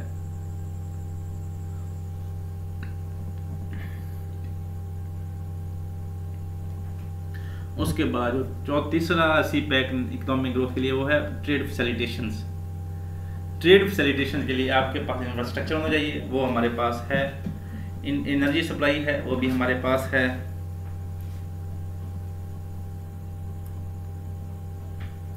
ट्रेड फैसिलिटेशन के लिए ट्रेड रूट बेहतरीन होना चाहिए, इंफ्रास्ट्रक्चर बेहतर होना चाहिए, वो हमारे पास है। Through the development of the Gwadar port with has become the operational for Afghan transit trade in January. These developments have streamline logistical and booster trade volumes. जब ट्रेड फैसिलिटेशन होती है तो फिर आपकी जो डेवलपमेंट है स्ट्रीमलाइन हो जाती है। इन्वेस्टमेंट अट्रैक्शंस, CPEC के जरिए हमें फॉरेन डायरेक्ट इन्वेस्टमेंट अट्रैक्शन बने हैं। CPEC has attracted $25.4 billion in direct investment from China। 10 सालों में CPEC प्रोजेक्ट के अंदर पाकिस्तान ने 25 जरिए $4 मिलियन फॉरेन डायरेक्ट इन्वेस्टमेंट हासिल किया सिर्फ चाइना से।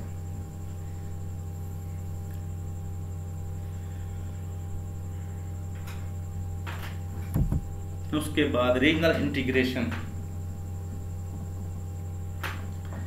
CPEC has strengthened Pakistan economic ties with neighboring countries. The development of Gwadar port and associated infrastructure has positioned Pakistan as a critical node in the regional trade, facilitating connectivity with Central Asia and Middle East। CPEC ने पाकिस्तान की regional integration के लिए बड़ा अहम role अदा किया कि अगर चाइना ने ईरान से ऑयल लेना है तो पाकिस्तान की तरफ होके जाएगा, जो बड़ा महंगा रोड पड़ता था स्टेट ऑफ मलाक्का से होता हुआ, अब ये बाई रोड 10 से 15,000 किलोमीटर का सफ़र कम हो जाएगा। उसके बाद मिडल ईस्ट से कुछ चीज़ इम्पोर्ट करनी है एक्सपोर्ट करनी है तो वो ग्वादर पोर्ट के थ्रू इम्पोर्ट एक्सपोर्ट करेगा।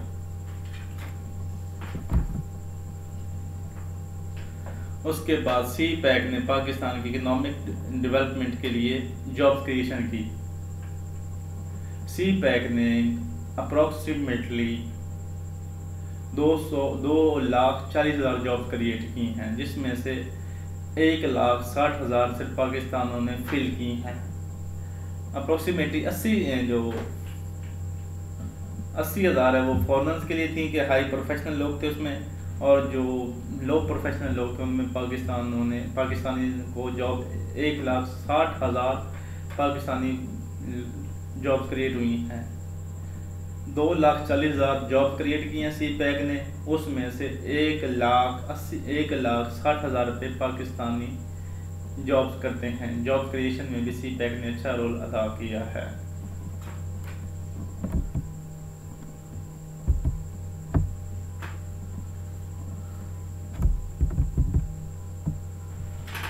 आज के लिए इंशाल्लाह लेक्चर आज हमारा काफ़ी हुआ। इस लेक्चर को इसी पॉइंट से हम इंशाल्लाह कल स्टार्ट करेंगे। वीडियो अगर आपको पसंद आई हो तो अपने दोस्तों के साथ शेयर करें, क्यों शेयरिंग के शुक्रिया। वस्सलाम।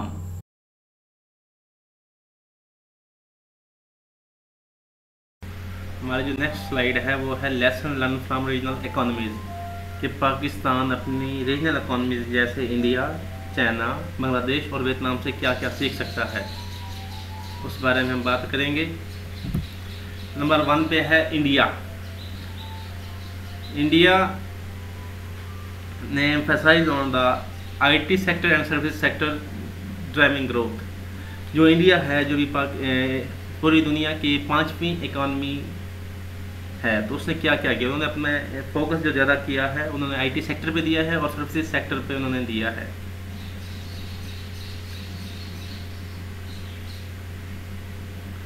India commitment to digital transformation by initiatives like Unified Payments Interface has revolutionized financial transaction। जो इंडिया का जो यूनिफाइड पेमेंट्स इंटरफेस है, जो एक ऐप है IT सेक्टर की, उन्होंने उनका transaction system, financial transaction system update कर दिया है, रेवोनाइज कर दिया है। As of January 2024, UPI accounted for nearly 80% of the digital payments in India। जो इंडिया में 80% जो हो रही हैं फाइनेंशियल ट्रांजैक्शन वो UPI के थ्रू होती हैं, unified payments interface.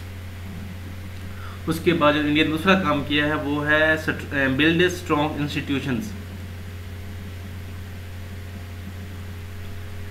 Robust democratic institutions and transparent governance has boosted investor confidence in India।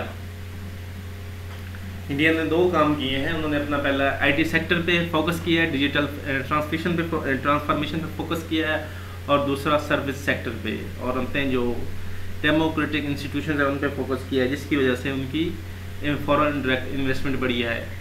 उधर गूगल के हब्स हैं, आईफोन का पूरे एशिया में सिर्फ आईफोन की जो ब्रांच सिर्फ इंडिया में, दिल्ली में है और कहीं नहीं है। इसकी वजह से उन्होंने स्ट्रॉन्ग इंस्टीट्यूशन है उनके। नंबर 2 पे आते हैं Bangladesh success in A garments export through favourable policies. उसके जो बांग्लादेश ने अपनी गारमेंट एक्सपोर्ट इंडस्ट्री के ज़रिए सक्सेस हासिल की है, वो अभी एशियन टाइगर कहलाता है। Focus on export oriented textile industry, उन्होंने फोकस किया था, जो उनकी ज़्यादा मैक्सिमम एक्सपोर्ट उन्होंने किया, अपना फोकस किया वो है टेक्सटाइल इंडस्ट्री पे है। Bangladesh textile sector has been a cornerstone of its economy, contributing significantly to exports.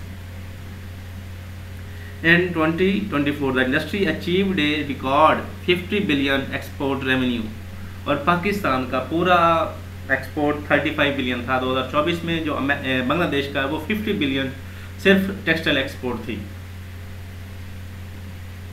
और उन्होंने टेक्सटाइल सेक्टर में promote women participation in workforce. उन्होंने गारमेंट्स फैक्ट्री में जो वर्कफोर्स है वो बढ़ाई है, वुमेन एम्पावरमेंट किया है। इफेक्ट याद लिख लें आप, women constitute 55% of 5 billion workers in garment industry.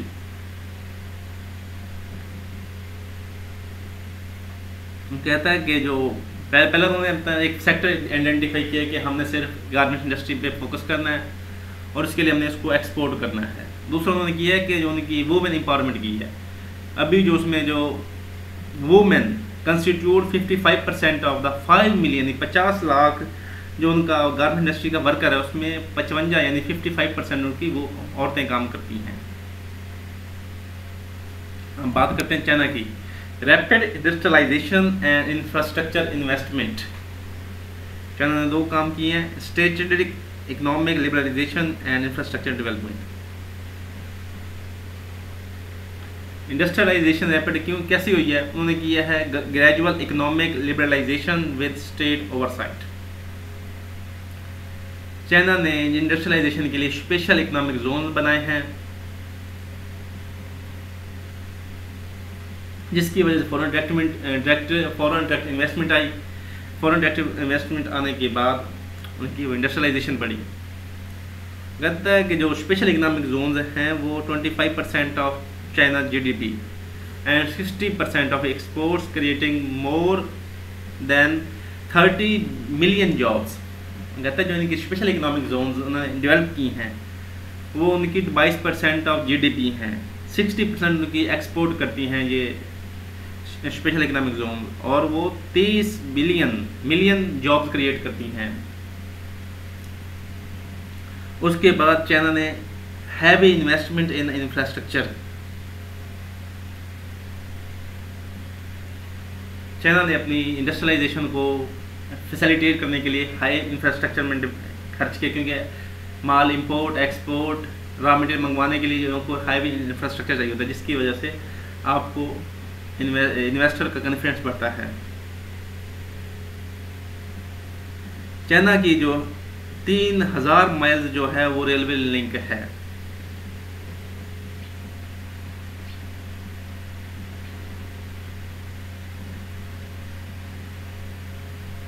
उसके बाद हम वियतनाम पे बात करते हैं। वियतनाम ने 2 काम किए हुए हैं, integration into global supply chains and export oriented policies, diversify export through targeted policies. जो वियतनाम पहले एग्रीकल्चर बेस्ड इकोनॉमी थी, अभी उन्होंने अपने आप को डाइवर्सिफाई किया है एक्सपोर्ट्स थ्रू टारगेटेड पॉलिसीज। अपनी पॉलिसीज के जरिए उन्होंने अपने आप को डाइवर्सिफाई किया है। वियतनाम है successfully diversify export beyond agriculture. तो उन्होंने एग्रीकल्चर पे ही काम किया लेकिन दूसरे भी डाइवर्सिफाई किया है। उन्होंने अट्रैक्ट किया है over $37 billion in FDI into इस टेक्सटाइल एंड गारमेंट सेक्टर। वो पहले एग्रीकल्चर बेस्ड इकोनॉमी थी, अभी उन्होंने गारमेंट्स और टेक्सटाइल में 37 billion FDI million dollar attract किए हैं, जिसकी वजह से अब ये वियतनाम एज ए की player in global supply chain, अभी वो एक ग्लोबल चेन का मेन की प्लेयर है। उसके बाद उन्होंने enhance education and labour reform. उसके बाद उन्होंने एजुकेशन पे काम किया है, वोकेशनल ट्रेनिंग पे काम किया, जिसकी वजह से उनकी वो इंडस्ट्रियलाइजेशन हुई, जॉब क्रिएशन हुई और उनको स्किल्ड लेबर मिली और उन्होंने अच्छे से एक्सपोर्ट बेस्ड काम कर रहे हैं। High literacy rates and skilled based training program have supported the country industrial growth and adaptability in global market. कहता सर वो FDI लेके नहीं है, उसके बाद उन्होंने लिटरेसी रेट्स इंक्रीज किया, स्किल्ड बेस्ड ट्रेनिंग प्रोग्राम शुरू करवाए हैं।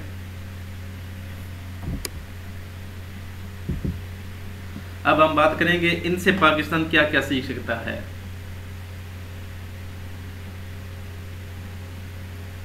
पाकिस्तान इंडिया से सीख सकता है कि अब अपने IT सेक्टर पे यानी डिजिटलाइजेशन पे काम करे और सर्विसेज सेक्टर को इम्प्रूव करे, सक्सेसफुल इन गवर्नमेंट एक्सपोर्ट्स के वो एक्सपोर्ट बेस्ड जो पॉलिसीज हैं वो लॉन्च करे जापान बांग्लादेश की तरह, और वुमेन एम्पावरमेंट को बूस्ट करे, जिसकी वजह से उसकी इकोनॉमिक ग्रोथ हो सकती है। फिर चाइना की तरह वो इंडस्ट्रियलाइजेशन पे फोकस करे, FDI अट्रैक्ट करे, स्पेशल इकोनॉमिक जोन बनाए, इंफ्रास्ट्रक्चर इन्वेस्टमेंट करे। इंफ्रास्ट्रक्चर तो हमारा माशा C पैकेट में अच्छी तरह डेवलप हो चुका है, अभी सिर्फ वो स्पेशल इकोनॉमिक जोन डेवलप करे और FDI अट्रैक्ट करके इंडस्ट्रियलाइजेशन करे।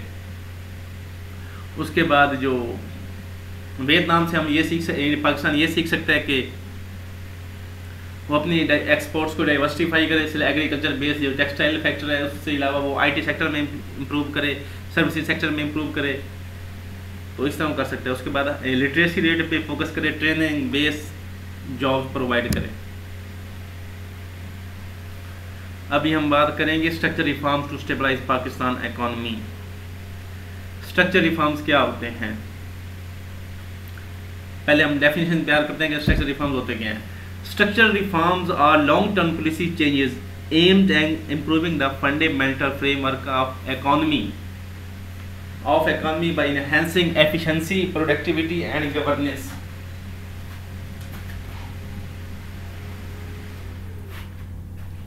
Structural reforms are long-term policy changes aimed at improving the fundamental framework of an economy by enhancing efficiency, productivity and governance. These are not temporary fixes but systematic adjustment. कि Pakistan structure reform ऐसी होती हैं जो long term policies होती हैं, ना कि पाकिस्तान में पॉलिटिकल इंस्टेबिलिटी की वजह से हम स्ट्रक्चर रिफॉर्म पे काम नहीं कर पा रहे। ये इकोनॉमी की एफिशिएंसी को बढ़ाने, प्रोडक्टिविटी और गवर्नेंस को बढ़ाने के लिए ज़रूरी होते हैं। अब हम बात करते हैं कि पाकिस्तान को कौन कौन से टैक्स रिफॉर्म स्ट्रक्चर रिफॉर्म करने चाहिए। नंबर 1 है टैक्स रिफॉर्म्स, कि पाकिस्तान को अपना टैक्स सिस्टम है इसको रिफॉर्म करने की जरूरत है कि अपना टैक्स बेस को बढ़ाए, एफर्ट करे to digitalize FBR have led to identification of 1,90,000 non filers, और इनसे हम 60 बिलियन रुपीज टैक्स वसूल कर सकते हैं। कि FBR ने डिजिटलाइजेशन के जरिए 1,90,000 ऐसे लोगों को आइडेंटिफाई किया जो नॉन फाइलर्स हैं, और इनके जरिए हम 60 बिलियन रुपीस वसूल कर सकते हैं। लेकिन रिफॉर्म्स की वजह से हम इन पे, क्योंकि वो ऐसे बिजनेस लिंक्स हैं जिनसे हम हमारे टैक्स के अंदर नहीं आते। उसके बाद नंबर 2 पे है एनर्जी सेक्टर रिफॉर्म्स। पाकिस्तान पे जो सर्कुलर डेप्ट है वो एनर्जी सेक्टर का सबसे, कैपेसिटी पेमेंट्स और सर्कुलर डेप्ट दो ये मेन काम जो खराब करते हैं पाकिस्तान की इकोनॉमी के लिए। इसके लिए वो प्रॉपर द गवर्नमेंट ऐसे प्रोग्राम चलाए जो सर्कुलर डेप्ट मैनेजमेंट प्लान हो, एमिंग टू कंटेन डेप्ट growth and enhance recoveries and rationalize tariffs. Energy sectors में ऐसे प्लान लेके आए जो जो सर्कुलर डेप्ट है वो भी कम से कम हो और उसको मजीद बढ़ने से कम करे और उसकी ज़्यादा पेमेंट्स करे, ताकि वो उसका जो इंटरेस्ट रेट है वो हमें ज़्यादा ना पे करना पड़े। नंबर 3 पे जो है रिफॉर्म है वो है सिविल सर्विस रिफॉर्म्स, कि जो सिविल सर्विस रिफॉर्म्स हैं कि इनमें रिफॉर्म्स लेके हैं, वो कहते हैं कि TCS और पाकिस्तान पोस्टल सर्विसेज का क्या मुकाबला, लेकिन जो CSP होता है वो पूरे पाकिस्तान की करीम होती है, लेकिन वो अपने इदारे को सेट नहीं कर सकता। इसके पीछे क्या वजह है, तो इसके लिए उसको सर्विस रिफॉर्म लेके आए। इनमें जो मेरिट बेस रिक्रूटमेंट करें, अकाउंटेबिलिटी का प्रॉपर मैकेनिज्म हो और कैपेसिटी बिल्डिंग उनकी ट्रेनिंग होती रहे। 3 किस्म की रिफॉर्म लेके आए। मेरिट बेस्ड रिक्रूटमेंट्स में पॉलिटिकल इंटरफेरेंस ना हो इसमें। नंबर 2 इनकी प्रॉपर अकाउंटेबिलिटी मैकेनिज्म होना चाहिए। और नंबर 3 पे जो इसमें कर सकते हैं वो है कैपेसिटी बिल्डिंग ट्रेनिंग होनी चाहिए, ताकि ये अपने आप को मतलूबा जो उनकी जो स्किल्स हो वो इम्प्रूव्ड हों। नंबर 4 पे जो रिफॉर्म्स की स्ट्रक्चर रिफॉर्म की जरूरत है वो है स्टेट ऑन एंटरप्राइज को प्राइवेटाइज करे, या इनको कहते हैं इनको रिवलनाइज करे, इनको मॉडिफाई करे। जो ये हमें हर साल बाद इनको सब्सिडाइज करना पड़ता है वो कम से कम करना पड़े, और ये अपने लॉस मेकिंग से प्रॉफिट मेकिंग इंडस्ट्रीज में शिफ्ट हो जाएं, या इनको प्राइवेटाइज कर दें। पाकिस्तान में PIA, रेलवेज, वापडा और स्ट्रेन पब्लिक फाइनेंस, तो ये इनको हर साल वो सब्सिडाइज करना पड़ता है। ये प्रॉफिट मेकिंग की बजाय लॉस मेकिंग में चल रही हैं।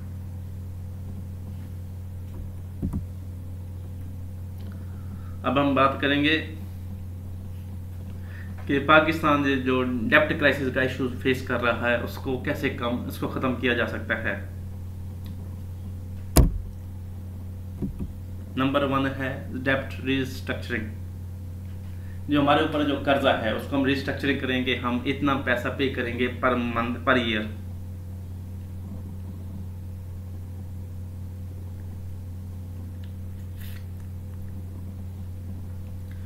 Negotiating extending repayments terms. In July 2024, Pakistan sought to reprofile over 27 billion in debt with key bilateral partners like China, Saudi Arabia and UAE, requesting extensions of 3 to 5 years on approximately 12 billion in annual debt obligation. Pakistan पे जो डेप्ट था जुलाई 2024 में पाकिस्तान ने request की थी कि आप इसका जो प्लान है उसको 3 से 5 साल के हमें टाइम दें ताकि हम इसको प्रॉपर रिस्ट्रक्चरिंग कर सकें। इस तरह की हमें पहले प्रॉपर स्ट्रक्चरिंग करें कि हमें लोन पे करने के लिए भी लोन ना लेना पड़े, किस्त कम से कम करवाएं जो हम इजीली पे कर सकें।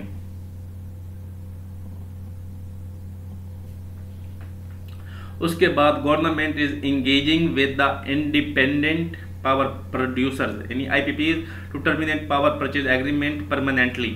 जो हम हर साल कैपेसिटी पेमेंट्स के कीमत में इतना पैसा अदा करते हैं वो भी कम से कम हो, और इससे हमारा 60 बिलियन रुपीस सालाना बचेगा। 12 बिलियन हमने डेप्ट सर्विसिंग करनी है, लेकिन जो हमारी सेविंग हो सकती है सिर्फ कैपेसिटी पेमेंट्स IPPs को अगर हम उनके जो एग्रीमेंट को ख़त्म कर दें तो हमें 60 बिलियन एनुअली सेविंग होगी। उसके बाद है domestic resource mobilisation.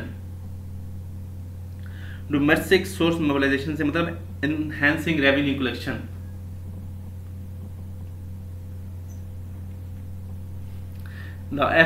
Fact note कर लें, the federal board of revenue reported a 29.6 increase in tax collection during July November financial year 2024।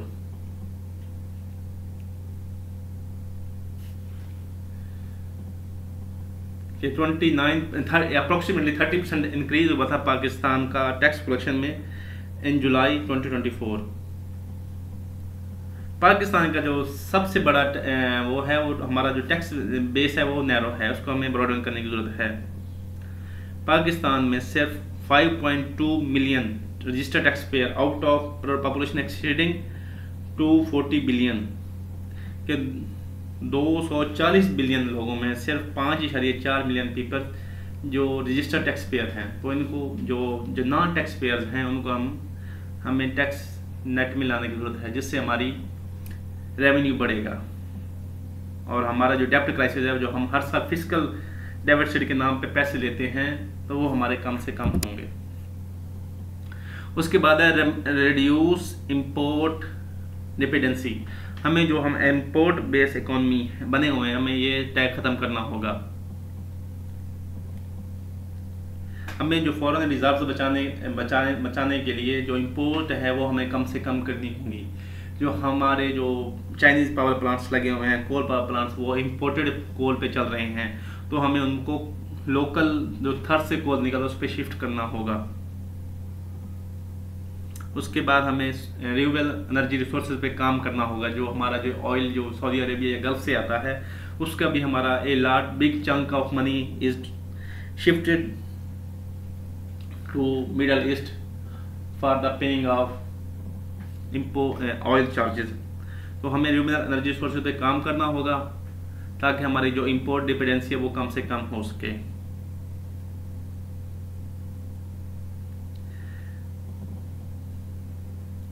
जो नंबर 4 पे है वो है एक्सपेंडिचर रैशनलाइजेशन। इस प्रायोरिटाइजिंग एसेंशियल स्पेंडिंग्स।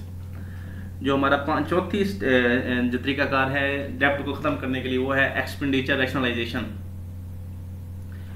जो हमारे प्रोजेक्ट्स होते हैं जैसे फॉर एग्जाम्पल हमने मेट्रोज लगाई और ये हमारी रैशनलाइजेशन प्रोजेक्ट्स नहीं थे। अगर यही पैसा हमारा अगर रिन्यूएबल एनर्जी सोर्सेज लगा होता तो ये हमें कमा के दे रहे होते। The IMF projects Pakistan's total debt to reach approximately 82 trillion by the end of the current fiscal year, with the debt servicing cost potentially accelerating of 9.6 trillion.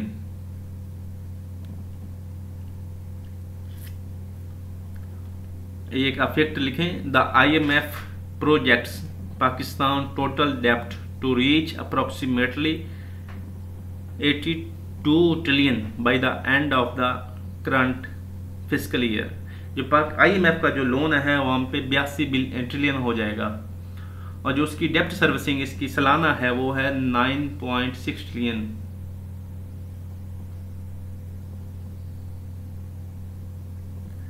तो इसके लिए IMF बताता है कि हमें जो टैक्स एमनेस्टीज दी हुई हैं वो कम से कम करनी चाहिए, उसके बाद जो सब्सिडीज दी हुई हैं उसको कम करने चाहिए, उसके बाद नॉन बजटेड एक्सपेंडिचर्स हैं वो कम से कम करने चाहिए, उसके बाद जो हमारे जो नए डेवलपमेंट प्रोजेक्ट्स हैं उसको कम से कम करना चाहिए। अब हमारा इकॉनमी जो है, आपकी इकॉनमी अगर एक्सपोर्ट बेस होगी तो आपकी इकॉनमी, आपके फॉरेन रिजर्व होंगे तो आप स्टेबल इकॉनमी कंस्ट्रक्ट किए जाएंगे। तो पाकिस्तान के लिए, पाकिस्तान में जो हमें एक्सपोर्ट बनाने के लिए कौन कौन से तरीके कार करने चाहिए, जो हमारा पहला तरीका है वो है incentivise value editions.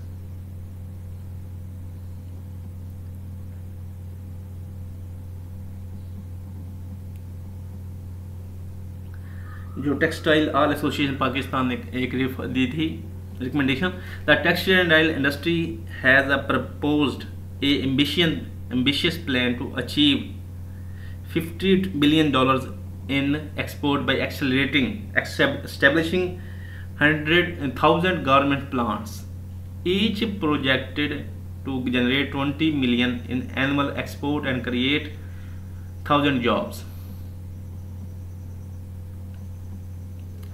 Textile industry ने कहा था कि हमें 50 बिलियन हम आपको कमा कर देंगे, उसके लिए हमें 1,000 गारमेंट प्लांट्स लगाने की इजाजत दी जाए। Experts advocate for targeted subsidies for tax relief to boost exports.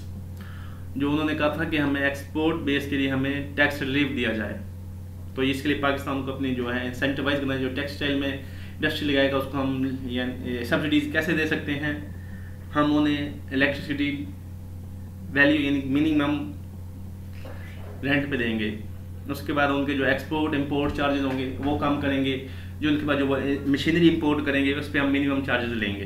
तो इस तरह हमें इंसेंटिवाइज करना चाहिए जो नई एक्सपोर्ट बेस्ड इंडस्ट्रीज होंगी। नंबर 2 पे है improve ease of business doing. उसके बाद हमें ease of business doing environment create करना चाहिए जिसके ज़रिए जो कारोबारी जो हजरात हैं उन्हें कारोबार करने में आसानी हो। इसके लिए the Pakistan single window initiative aims to streamline cross border trade by digitalizing customs procedure, reducing paper work and minimizing bureaucratic hurdles. इसके लिए improve ease of business doing के लिए Pakistan single window option initiative start किया था, जिसके ज़रिए आपकी custom वगैरह को जो डिजिटलाइज कस्टम को प्रोसीजर को हमने डिजिटलाइज किया, रिड्यूसिंग पेपर वर्क की और ब्यूरोक्रेटिक हर्डल्स को कम किया। इसके लिए भी मजीद काम करने की ज़रूरत है।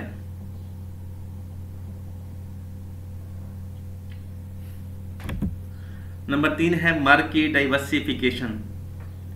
Pakistan export market is heavily concentrated with nearly half of its export earning from just 5 destinations.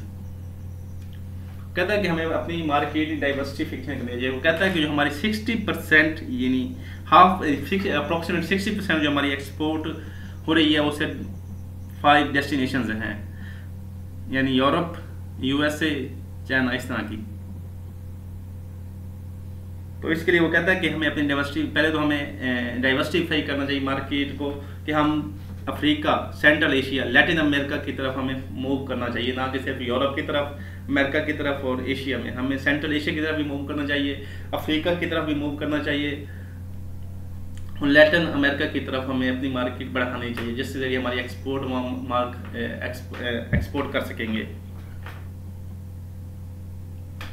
The Khyber Pass Economic Corridor project aims to enhance connectivity with Central Asian markets, providing new avenue for trade expansion.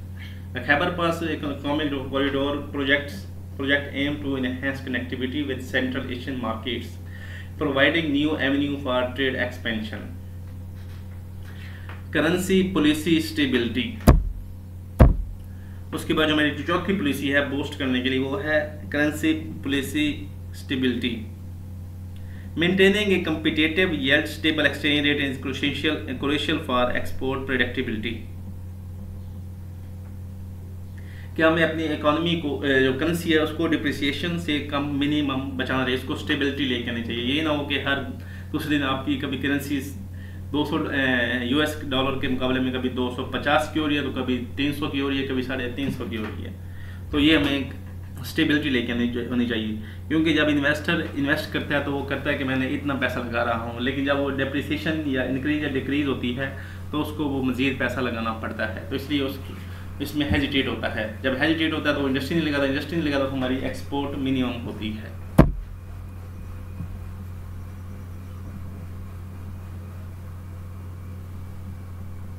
अब बात करेंगे हम short term strategy to improve. पहले हमने की regional players हम क्या सीख सकते हैं, उसके बाद हमने बात की डेब्ट क्राइसिस कैसे बच सकते हैं, स्ट्रक्चर रिफॉर्म्स की बात की, उसके बाद हमने अपनी एक्सपोर्ट बढ़ाने की बात की, और एंड अभी हम बात करेंगे कि पाकिस्तान को अभी अपनी इकॉनमी कैसे इम्प्रूव करनी चाहिए. शॉर्ट टर्म प्लान और लॉन्ग टर्म प्लान कौन कौन से हो सकते हैं. पहले हम शॉर्ट टर्म प्लान की बात करेंगे. पहला नंबर पे आती है IMF clients with safety nets. वो कहता है कि हम IMF के साथ जब भी अपना एग्रीमेंट करें तो हम सेफ्टी नेट्स की बात करेंगे. Ehsaas program, utility store, education, health sector को हम इस पे कंप्रोमाइज़ नहीं करेंगे, क्योंकि जब ये कंप्रोमाइज़ होते हैं तो इसकी वजह तो हमारी अनरेस्ट आता है, पॉलिटिकल इंस्टेबिलिटी आती है, प्रोटेस्ट स्ट्राइक्स वगैरह होती हैं. तो इसके लिए हमें उसके साथ कंप्राइज करना चाहिए कि सेफ्टी नेट्स पे हम कंप्रोमाइज़ नहीं करेंगे. और IMF से भी कहें कि हमें सेफ्टी नेट्स के साथ और रिफॉर्मेशन दो, रिकमेंडेशन दें.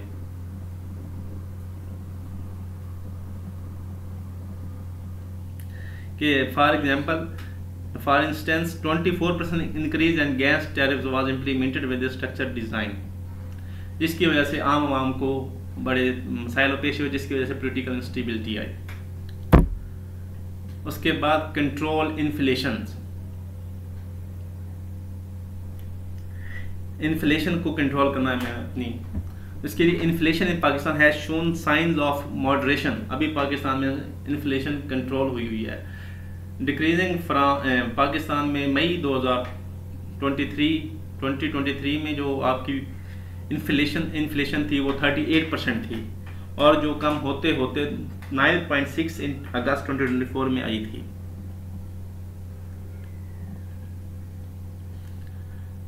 पाकिस्तान में जब IMF का प्रोग्राम लिया था तो 38% हमारी आई थी इंक्रीज इन्फ्लेशन थी, जो अभी कंट्रोल करते करते 9.6% पे है.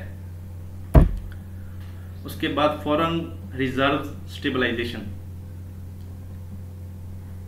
हमें अपने फॉरेन रिजर्व एक्सचेंज को बढ़ाना चाहिए, डबलिंग करना चाहिए export with 5 weeks of imports. इसके लिए हमें अपने इंपोर्ट्स को कम करना चाहिए. जो पाकिस्तान में हम हर चीज़ें इंपोर्ट कर रहे होते हैं, इस पे हमें कंट्रोल करना चाहिए. उसके बाद हमें एक्सपोर्ट को बढ़ाना चाहिए, जो हमने पीछे उसके तरीक़ेकार बताए हैं, जिसकी वजह से हमारी फॉरेन एक्सचेंज रिजर्व मजबूत होंगे, तो हमारा डॉलर के मुकाबले में पाकिस्तान का रुपया भी मजबूत होगा.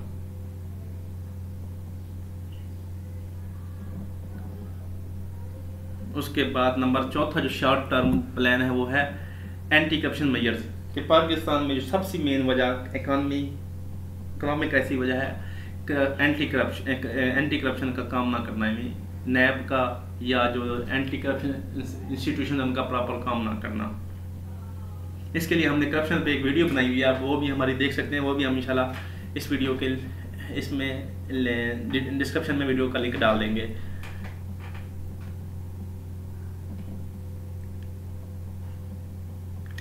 IMF ने भी कहा है पाकिस्तान को कि आप अपनी एंटी करप्शन मेजर्स को मजबूत करें। इसके लिए वो आप रिपोर्ट कर सकते हैं। The IMF has emphasized the need for reforms to enhance the effectiveness of anti-corruption institutions and promote transparency।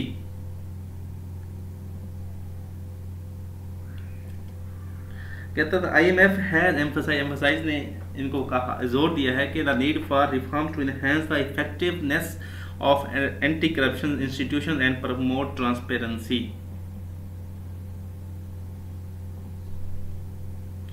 Implementing, इसका जो हल बताता है वो कहता है implementing digitalization initiative and ensuring independent accountability mechanism are essential steps towards reducing elite capture and improving public trust. कि digital institutive कराओ और जो इंडिपेंडेंट नैब इंस्टीट्यूशंस हैं उनसे हमारी जो लीड कैप्चर है वो कम होगी और हमारा पब्लिक इंटरेस्ट इंप्रूव होगा, जिससे हमारी इकोनॉमी मजबूत होगी। अभी हम बात करेंगे लॉन्ग टर्म इनिशिएटिव्स क्या हैं जिसकी वजह से हमारी पाकिस्तान की इकोनॉमी मजबूत हो सकती है। नंबर 1 है एजुकेशन एंड स्किल डेवलपमेंट।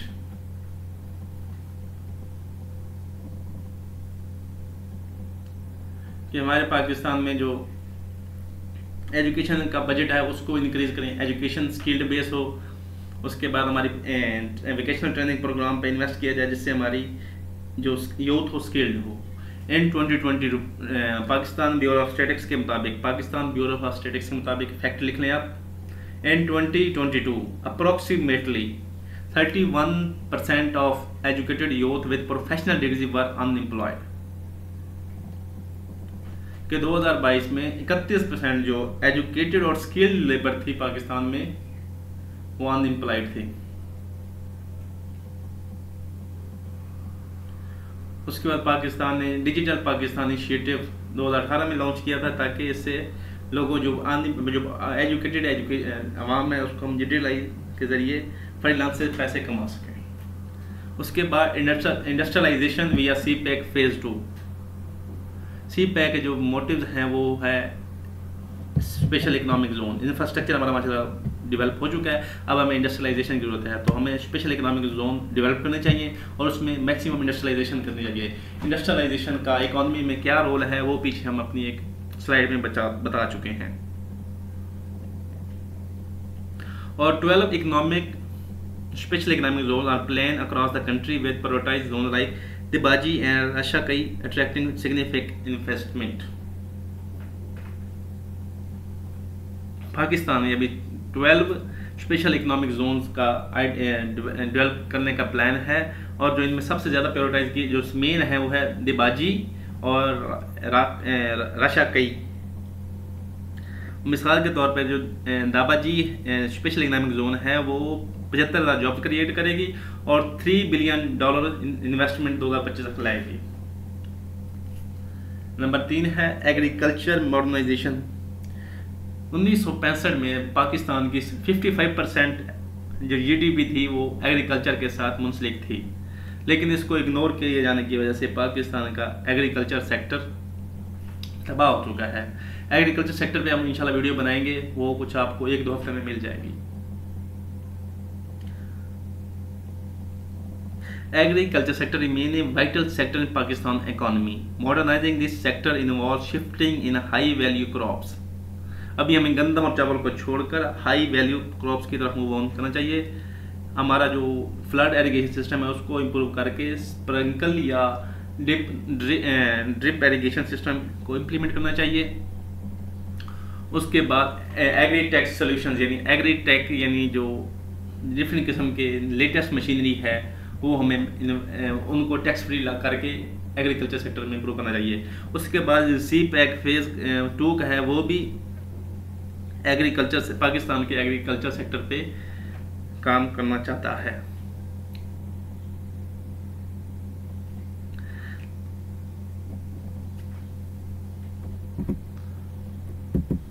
उसके बाद जो हमारा चौथा फैक्टर है वो है जुडिशियल एंड इंस्टीट्यूशन रिफॉर्म्स। ये जो इंडिया ने किया हुआ है, इंडिया की फॉरेन डायरेक्ट इन्वेस्टमेंट इसलिए आ रही है कि उसके जुडिशियल और इंस्टीट्यूशन अच्छे से काम कर रही हैं। Strengthening legal and institutional framework is crucial for attracting investment and ensuring economic stability. ये काम हमने इंडिया में देखा, लेसन सीखा था कि इंडिया में जुडिशल और institutional frameworks are in good conditions, उनकी वजह से उनकी गुड गवर्नेंस हो रही है।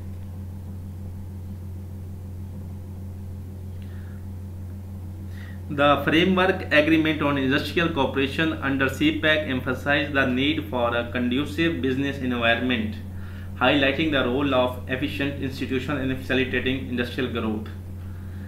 The framework agreement जो CPEC का एग्रीमेंट हुआ है इंडस्ट्रियल कॉर्पोरेशन पे कि वो उनके हमारे जो कंडीशन इन्वायरमेंट क्रिएट करेंगे with the role of efficient institutions.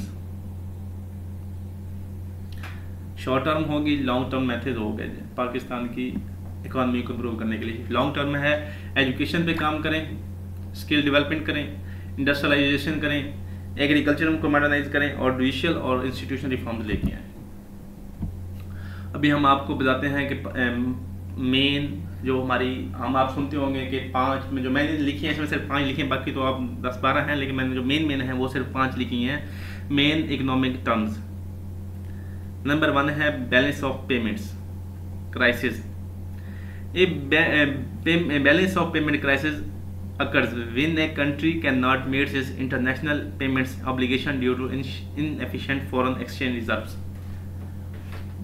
often leading to currency devaluation and need for external existence. Balance of payments ये होता है कि जब कोई मुल्क अपनी इंटरनेशनल ऑब्लिगेशन पेमेंट्स अदा करने के लिए अदा नहीं कर सकता, तो वो जब उसके फॉरेन एक्सचेंज रिजर्व कम होते हैं तो वो उसको फिल करने के लिए बाहर से लेता है पेमेंट्स करने के लिए। जैसे भारत ने किसी को मुल्क को पाकिस्तान ने डेट सर्विसेज करनी है, लेकिन जब वो नहीं कर पाएगा तो वो मजीद लोन लेगा पुराना लोन पे करने के लिए। तो ये पाकिस्तान के कंसर्न देख लें। Pakistan has face recurrent balance of payment crisis necessitating multiple IMF programs. In December 2024, the country recorded a current account surplus of 1.5 billion, a significant improvement from 204 billion of deficit in previous quarter. कि पाकिस्तान जो पिछले साल दिसंबर 2024 से पहले Pakistan 1.5 billion का जो वो था सरप्लस अचीव किया, लेकिन उससे पिछले साल 402 बिलियन रुपये का हमें बैलेंस ऑफ पेमेंट्स क्राइसिस का इशू सामना फेस करना पड़ रहा था। उसके बाद फिस्कल डेफिसिट जो हमने शुरू में लिखी थी कि हमने फिस्कल डेफिसिट इश्यूज, ये मेजर काज थी पाकिस्तान की इकोनॉमिक क्राइसिस की। A fiscal deficit arises when the government total expenditure exceed its total revenue, excluding borrowing, indicating need for additional financing. Fiscal deficit ये होता है कि जब आपकी अपनी जो एक्सपेंडिचर होते हैं वो ज़्यादा हो जाए और अर्निंग आपकी कम हो जाए, तो आपको अपने अर्निंग फिल करने के लिए, अपने एक्सपेंडिचर कंप्लीट करने के लिए आप बाहर से लोन लेते हैं। In Pakistan 2024, Pakistan fiscal deficit was 6.8% of GDP. Pakistan का जो फिस्कल डेफिसिट था वो 6% ऑफ GDP था 2024 में।